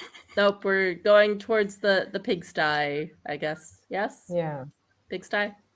And while we're running past that, the campfire that we still left, is it still lit? Does it Yeah, it's seem still like... it's still lit. Yeah, Okay.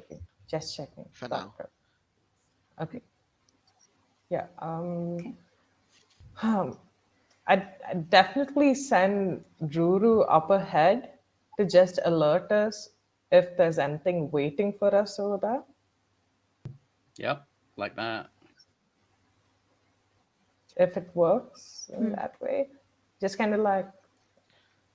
Sorry, what are you doing with Ruru? Sorry, brain made dial-up noises for a moment there. No, essentially, like, since Ruru is like possibly like twice as fast as the rest of us, I'm just gonna ask her to like Ruru, check danger, and Cool. she's gonna So you're like sprint sending up her ahead. Sure. Yeah. So you send the dog ahead of you, and nothing seemed like she doesn't like. I mean, I think she's probably fairly skittish given the fact that you're obviously also stressed out and scared, and I think that the dog probably has a sixth sense, but like isn't making the same sorts of noises as what it was making when the ghost appeared in the workshop.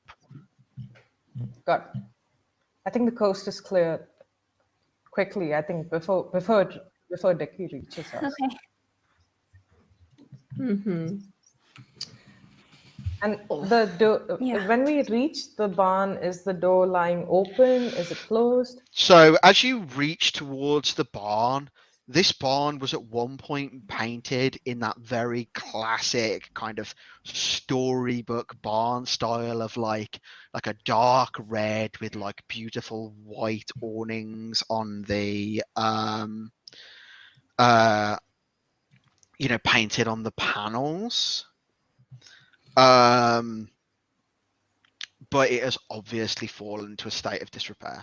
These big, huge, beautiful barn doors, two of them that open outwards, one of them is crumpled against the side of the building, hanging sad and forlornly.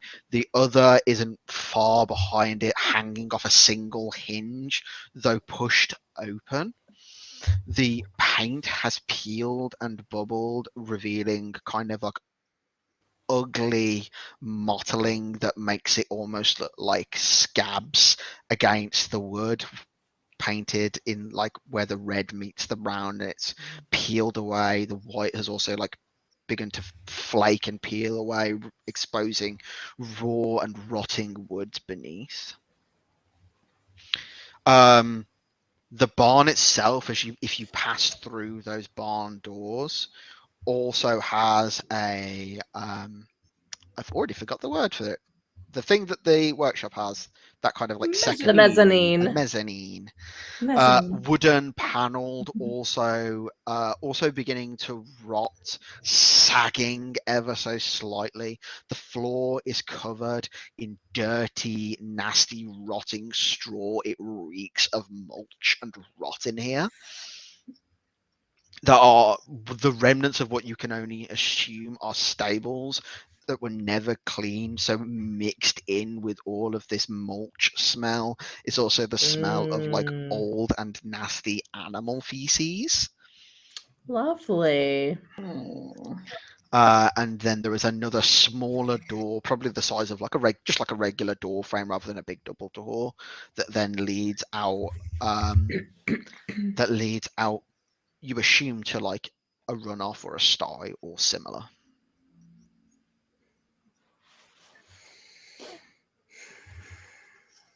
I think definitely going to start looking around for bones, anything? I'm gonna look over at Bev. Like, Bev, are there any words we need to say when we find these bones?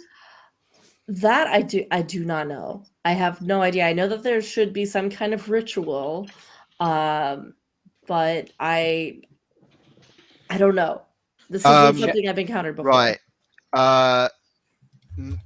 Penelope and Bev. Penelope, Yes. roll me enhanced mind. Bev, you can roll regular mind as you assist Penelope Okay.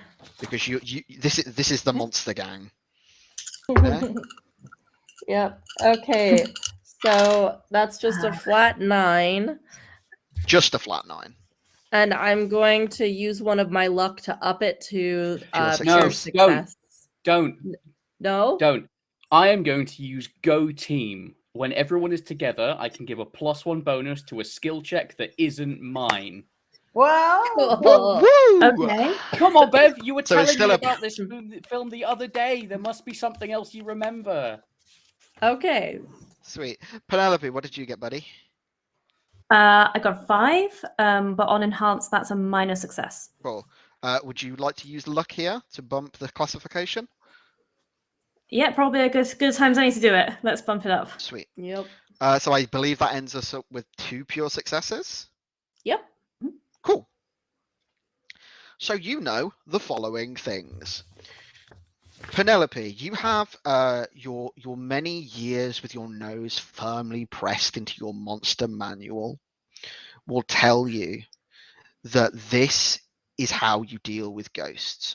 Circles of salt and magic circles are what you can use in when you play #Dragon Game with your friends to keep out unwanted spirits. You think, actually no, you know because it is a pure success that creating a circle of salt should dampen some of the effects of the spirit that is bound to be coming for whoever is going for the body. You Okay. also know that if you can reunite the ring with the body within the circle of salt, you will banish the spirit of Dickie Post. Okay. Bev, Okay. Mhm. your pure success tells you that when things come to a crescendo, this thing is going to come for you hard as it can. You are all in grave peril here. Mhm. Even though with Penelope's knowledge it will lessen the effects, this spirit is about to be as powerful as it possibly has ever been. So you need to keep your wits around you. Josh, Freaky things are probably about to happen. Josh, is this? Okay.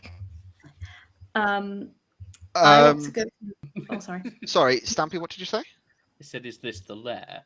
Is that what we're doing here? No, Basically. you've already been into the lair. Okay. oh, Sorry, But there you is are- there's a specific lair mechanic. Like, The- make sure that we weren't there. Well, seeming as you asked, this place mirrors the lair's mechanic.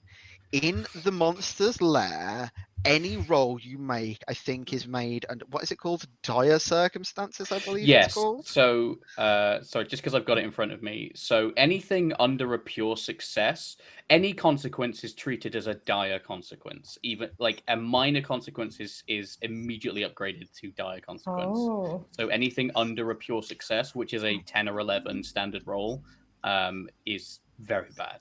Is a dire consequence. Is as bad as it can possibly be. Okay. And I think given that you have your Book of Shadows and this is like your area of speciality, that you know that like whatever is about to happen here is about to be bad, because this thing, as angry and as frustrated and as malevolent as it is, realizes that you are going to end it again, and it does not want to be ended again. Not at least that maybe the spirit of Dickie Post would like to be put to rest, but this is a twisted, fractured shard of its spirit that is Revenant of literally Dickie just Post out is- to kill you. got it. Connie, do you think Ruru could help me here? Yeah. And what I want to do is I want to use my spit and duct tape to try and get the salt shaker attached to Ruru's collar and ask Kani to tell Ruru to just run as fast as, because the dog is much faster than us, run all the way around the Oh, that's perimeter of where very we are. fun. That is amazing. Yeah, definitely. I was like, Ruru, circle, and I just kind of like point towards the whole building, and I'm hoping she does it. And I was just like, Ruru, you do a good job. Chet will give you some jerky, and really hoping she listens to me. Yeah, And the only thing that happens now is there's a circle in front of me as she just runs excited circles in front of the jerky. There's a salt circle, but it's 3 feet across.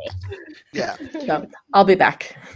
cool. I'd also definitely say that Kani would take, even if it's a step away from the others, just to find, make it easier to find the bones. I'm going to start like turning around, looking for anywhere that the bones might be hidden or could have been scattered.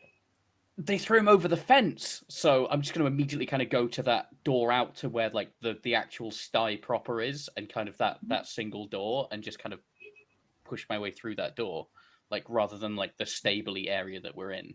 Yeah, you are completely correct in your estimations, Chet. You know that he was pushed over the fence. You saw the vision, so I'm fairly certain that you can direct the salt cellar and the circle to exactly the point where you need it to be directed to. Yeah, because you had that vision and you know that. Yeah, my plan is to go out to the pen, and I'm gonna like pull out some of the meat snacks. Like, I'm not gonna give a dog mushroom jerky, that's mean. And basically what I'm gonna do is I'm gonna take like a jogging lap around the outside of the pig pen, like leading Rudu, who is leaving the salt trail, and I'm basically like not too huge, but kind of the middlemost area of the pen. I'm gonna like get that as salt circly as possible with the dog cell. Like, even before looking for a body, because this is the sensible, he's not making the most rational decisions, and this is the thing that makes the most sense to him right now. Like, if he went over the fence, he's in the sty. We don't want to be messing around with this. Like, it's one of those kind of slightly shaky, adrenaline-y, like, this is the right thing to do, let's do it, go, bang, kind of moments. And everyone else could just, I guess everyone else could just kind of catch up. Like, he's explaining himself by the time he's already halfway through it. Got it. Valid. Excellent. Cool. So as you finish planting the last couple of grains of salt, as this circle becomes known to the sty, to this place where this person was murdered, you feel the chill in the air. The light from the bonfire that was obviously crackling sputters and dies. Oh. And a cold, frosty breeze brushes westwards across the camp, howling through the open doors. Oh, no. We gotta find Dickie. I don't like it.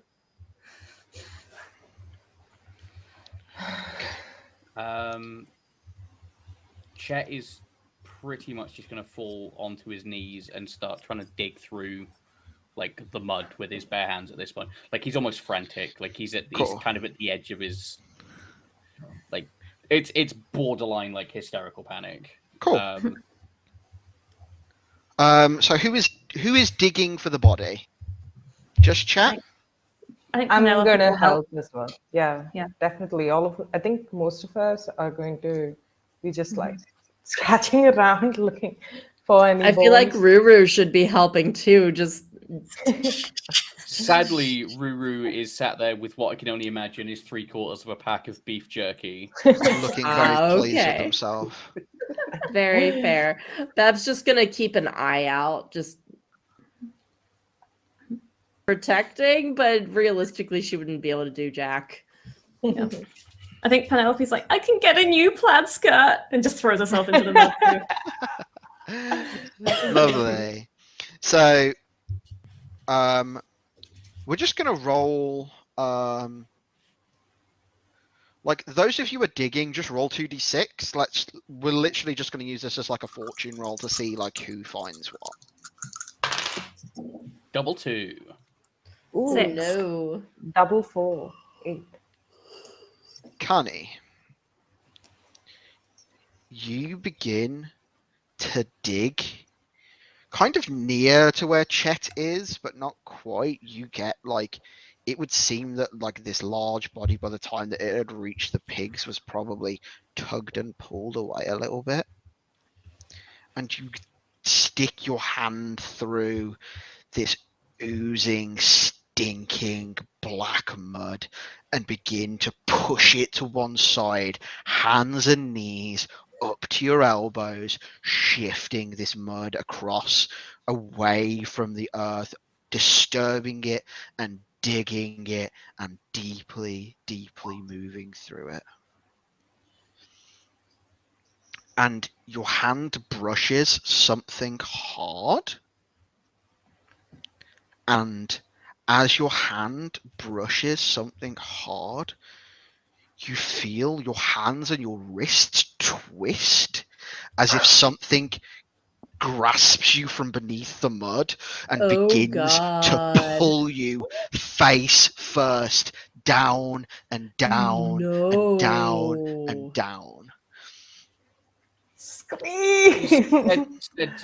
Said you were nearby, right? Yeah, you're near Chet for sure. Cool. Yeah. It's Check. raining! It's raining! Chet is on it, like arms around like the top of your torso, like Yep, that's a big Cool. one. Chet, make a body. Canny, make a body. I'm gonna use my luck for this because why not? I need to use some luck. So a luck means it goes into the other table, the enhanced table? If you are rolling luck prior to, yeah. So here's the thing. So everything you roll in here is at desperate consequences, right? But if Yeah. you're using a luck to roll enhanced, the two effects cancel each other out and you roll effectively straight. Okay, got it. Oh, Oh no, what'd you roll? a 3. Oh no. And my body is a -2, so that's a 1. One. Oh no. Right. Okay. So I need. So here's. I rolled a 3, which no, sorry. Yeah, I rolled a 3, which with my +2 is a 5, Mm-hmm. and then I'm going to burn all of my luck to move it up 2 levels to a pure success. Cool. How does that work? So you can use luck to move it up like a success category. So with a 5, Yeah, it was a yeah, minor yeah. failure, and then I've got 2 points of luck, so I moved it to a minor success and then to a pure success. But Right. a pure success and a total failure. Yeah, it evens out eventually kind of in the middle. So here is what is going to happen. Canny, this force pulling your wrists from beneath the mud, grasped in both your hands in a sort of almost like a predator handshake, I guess, kind of pulling you downwards and downwards and downwards until you are face first in the mud, literally breathing black, acrid, nasty slop. You're gonna take 2 points of damage from that. And as you feel yourself begin to suffocate, Chet gets the leverage under you and pulls you out, kind of, I guess, like almost like a Heimlich maneuver, like puts his arms like round your waist and literally just heaves you backwards. And as he heaves you backwards, brings this like skeleton with it that has somehow grasped itself around your arms, and it is connected at all the joints by this weird ethereal light that somehow binds it back into a hole, and you are returned to the top of the mud, Chet and Canny completely on their backsides, covered in mud with a skeleton wrapped in your arms. This is a Well, that was problem. effective. Yeah, it's like the world's friendliest suplex. This is a problem for Chet because of his automatonophobia, like a crippling fear of anything Ooh. that is like human shaped, which is a phobia I didn't expect to come up. No. Penelope's gonna yell, Bev, say something ritually, and kind of shrug at her. And then she's gonna lunge Okay. forward and try to push the ring onto one of the fingers of this skeleton hand. And whatever the ritual thing is, I'm doing that. Cool. So I guess Bev, you can roll your moxie. Okay. We'll call it enhanced, but because of the desperate consequences of this place, it's a straight roll. Okay. I'm going to. I might use luck. I don't have to call it beforehand, right? You're already technically enhanced here, so Okay. you can call it when you see your roll, Okay. and it'll just bump your classification up. Okay, so currently a 7. I'm gonna go ahead and use 1 luck to make it a pure success, no consequence. Wonderful. Let's just resolve something else real quick because we kind of got caught up in the moment here. Yes. Chet, you're terrified of automatonophobia. It's on your character sheet. There is a skeleton here. Very much looks like a human. Having just tried to pull Canny down into the mud, you lose your final point of stress. You are reduced to 0. And Ooh. as Chet pulls Canny out, spots the skeleton, freaks out, and just locks up and freezes, mouth gaping open. All of that blue light connecting all of the skeleton's bits together whirls around and darts into Chet's mouth. No! And Chet's Oh, no. eyes go from whatever their normal color is to glowing icy blue. No! Chet, you are possessed. Oh No. no. Can I if Chet's still behind me and I feel this happening, and if I turn back and see his face like that, can I reverse head bump him? Yeah, you absolutely can. So here's the thing. Chet is now also possessed.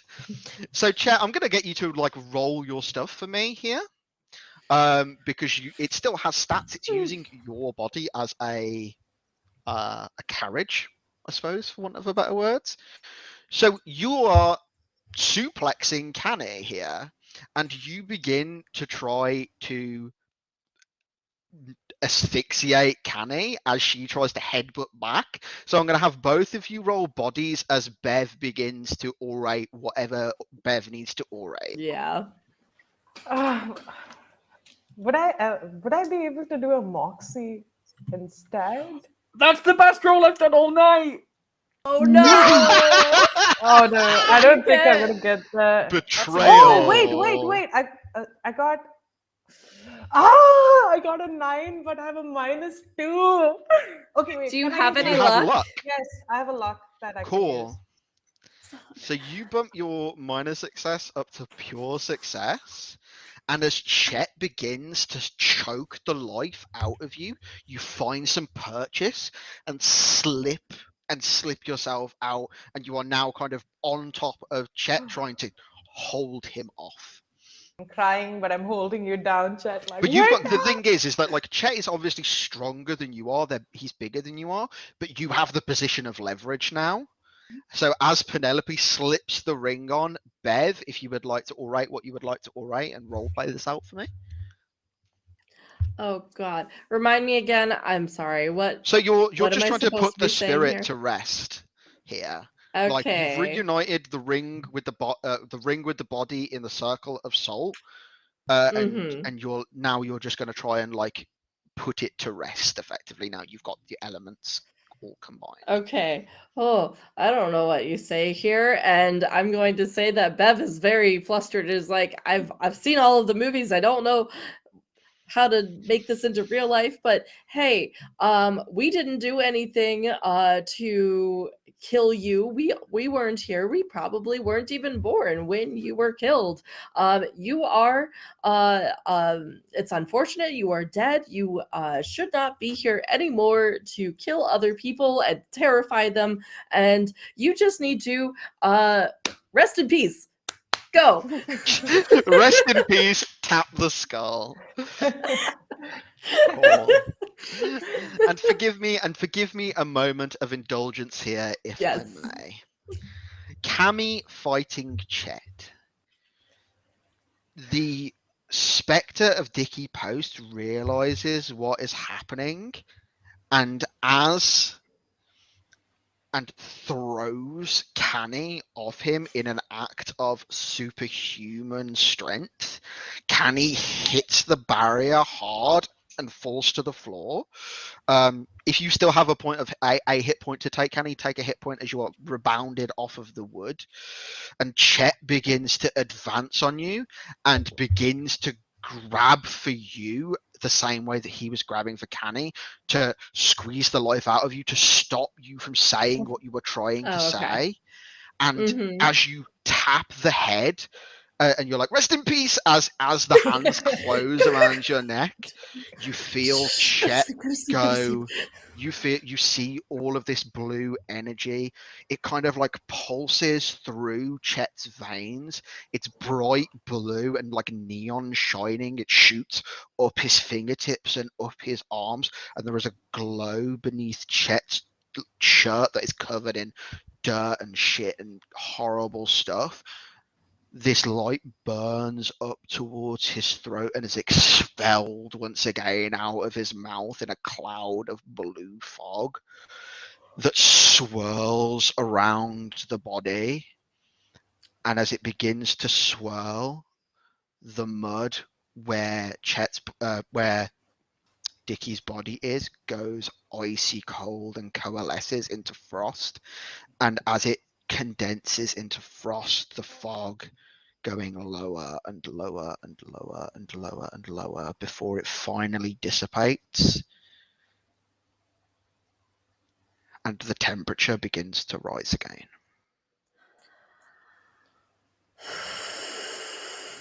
Chat? He comes straight over to The chat, and hands I'm around trying. the throat have turned into like a desperate, like sobbing hug. Okay. I think we all go and give Chet a hug. Like, you're back. Yeah, group hug. Yeah, You're not getting and it's the squelch. You're not getting a great stinkiest deal out of hug. Chet at the moment. He is officially panicked, I believe is the Yeah. Borderline catatonic. yeah, just you're like you catatonic. know, hot coffee, like thermal blanket level. Yeah, can't string a sentence together, is like shaking like a leaf. Is officially at like 0 hit points as such. Stressed out to the 0 point. mental hit points. Yeah. Yes. It's like cold, sweaty, like huge pupils, like hyperventilating. Cool. So as all of this kind of happens, you huddle all together in the pigsty. The spirit of Dicky Post finally put to rest, finally given the service that he deserved. This boy that did nothing wrong and was just the victim of a horrible camp prank gone wrong, I suppose. And as you all huddle together, all alive, a sense of relief washes over all of you, and you all walk hand in hand out of the pigsty. The title card goes black. The end. Yay! Thank you very much for playing. This has been Camp Slaughter. This was so much fun. Oh my god, that was terrifying. Thank you, Josh. Thank my you. God. Thank you. I did not expect the skeleton to reach out. Oh, yeah. No, that is. Oh my god. I've done can't that believe before. you survived. I thought Chet was a goner. I'm so glad we rescued Chet. I've done it. I've done it to. I did that exact thing to somebody that I play tested this adventure with before, and it had. This reaction was even better than I could have even hoped for, because my friend freaked the fuck out when I did it to them Yeah. before. So, Oh yeah, my God. like so now we are going to just go round. We're gonna go plug the everlasting hell out of ourselves, Mhm. and then adjourn to maybe a debrief and enjoy Yes. Ida's next MC slot. Some Ida's adorable ridiculousness. the costume is incredible. Oh my A god. bit more content, and then we will be on to Vampire the Masquerade for our final game. We have raised £520. So I'm going to throw this around the table, then I'll do my spiel, and then we can say goodbye. So we'll go in reverse order. We'll go in reverse order. Chet, Richard, Stampy, whatever you would like to be called. Hi, I was Chet, the greatest himbo to have ever lived. And Yes. now I am Richard once more, quite sadly. I don't have a huge amount to plug. My Twitter is Richard Stampdev. I am a games developer. I am one of the co-writers / main testers for Camp Slaughter. I'm absolutely thrilled that everybody's loved it. I'm going to leave a little bit of talk about Camp Slaughter to Josh, because there's a lot of things about it. You know, we are about to do a print publish, which is very, very exciting. But there's a whole bunch of extra stuff, like in addition to doing it now on a charity stream, Camp Slaughter itself is a game where 50% of the proceeds are going to charity. I'm not going to rob that thunder from Josh, but I do want to say that I'm incredibly proud of the game that we've made and the reactions that it's pulled out of people. It was like 2 months of like hard work and like frantic testing to get this thing to where it was. And for a table of people I've never played before, I just want to throw out massive kudos to my table mates who have been incredible fun. I did not expect Chet to be the walking teddy bear nightmare he is. There was, I mean, how was it you put it, Josh? Pure of heart, dumb of ass. Like, absolutely. The three pillars of Chet are thick of thighs, pure of heart, dumb of ass. Yes. That's the one. So thank you all for having me. 100% glad to be doing it specifically for this charity and for all the other charities that we've ended up supporting along the way. And thank you for having me. And for caring. Thank you, chat, for like protect Chet. Yeah. Definitely protect Chet. Cool. Protect Chet. Anya? Yeah, so I'm Lalian Cosplay, Anya. I normally stream my cosplay making on my channel here. I'm shockingly near the end of my insanely busy October schedule for actual plays. So my next one on Halloween on the 31st, I'm going to be playing in Dungeon Delves Monster of the Week game. Yeah. And there's also someone else in here who's going to be playing that. She's going to be my middle sister, right? Yeah, you're the middle sister. So I'm playing the younger sister of a trio, and we're going to explore a haunted house. So and we have puppets. We have the animated characters, so it'll be really cool. Awesome. Cool. Shay? Hello, I'm Shay. I'm also known as Kumi. Like Anya mentioned, I'd be streaming with her at Dungeon Dwells' Twitch channel. Oh my god, Dungeons put so much effort into this. You have to see it. So much. This is the first It's time amazing. we're doing a VTuber stream, and it's fantastic to see puppets of like our characters. And oh my god, there's just so much that's gone into it. You should definitely check it out. I'm also streaming with Girls Run These Worlds. I have like a mini horror campaign going there where we're playtesting Happy Jack's Funhouse. I think Tuesday is our final episode, so do catch it. if you're looking for a little bit more horror this season. But yeah, for any updates and for anything more about me, you can check out I think it's somewhere here, my handle over at Twitter and Instagram. I'm also running a D&D shop, so that's been going really well, and I'd love to have your support there. So thank you. Yeah. And it was just a lot of fun playing Kani and Ruru, and oh my god, it was so much. It was so nice to see all the love that you gave to my little topper. So thank you for that. Cool. And finally, Michelle. Hi. Thank you so much for having me on my first Roll for Good stream, playing such a wonderful game with such wonderful people. I had so much fun. So again, I'm Michelle Kelly. My socials are at Michellecopter. I'm an actor and voice actor. If you want to hear more actual play, part 2 of 4 of my recent turn on the One Shot Network podcast came out this week. It's a much less scary and much more silly game of high magic low lives, so check that out.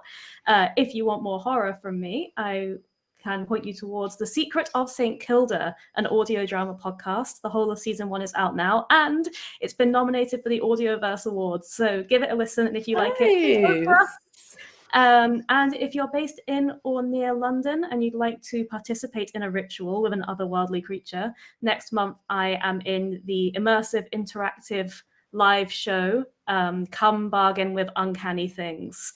So give that a Google, check out my Twitter because it's all linked on there. And if you'd like to come and be part of our ritual where you as the audience will decide what happens to the world, then check that out. Love to see you there. And thank you again for having me. This has been great. Awesome. So I guess finally then, I am Singularity Josh. You can find me everywhere on the internet at Singularity Josh. But more importantly, I am 1/3, and I am honoured to be 1/3 of the group known as Raising the Game. Raising the Game is myself, Stampy, and Minty Lamb, who you can see in the chat occasionally. And we basically do stuff for charity. We started off as a live streaming group, so you can go follow us on Twitch at twitch.tv/raisingthegame. But we also took the delve into TTRPGs. Camp Slaughter is our project. It was written for Drive Through RPG's Pocket Quest thing, and what we do is it's 50% of all of the proceeds of this book. It's 20 pages long. You've seen how it's kind of paid. Is directly donated to the Centre for Reproductive Rights, who ensure that reproductive rights remain a human right all around the world. We also have copies given away for Roll for Good to support mermaids, who are a charity that's very near and dear to my heart, who provide trans healthcare for trans people, and we love them very much. So if you would like to purchase a copy of Camp Slaughter, it is £10-ish. We get 7 of that, and then half of that directly goes to the Centre for Reproductive Rights. It is on sale right now. It is actually on sale at the moment. It's actually in the Halloween sale. Yeah. Okay. So for slightly less. So if you've enjoyed Camp Slaughter, then thank you.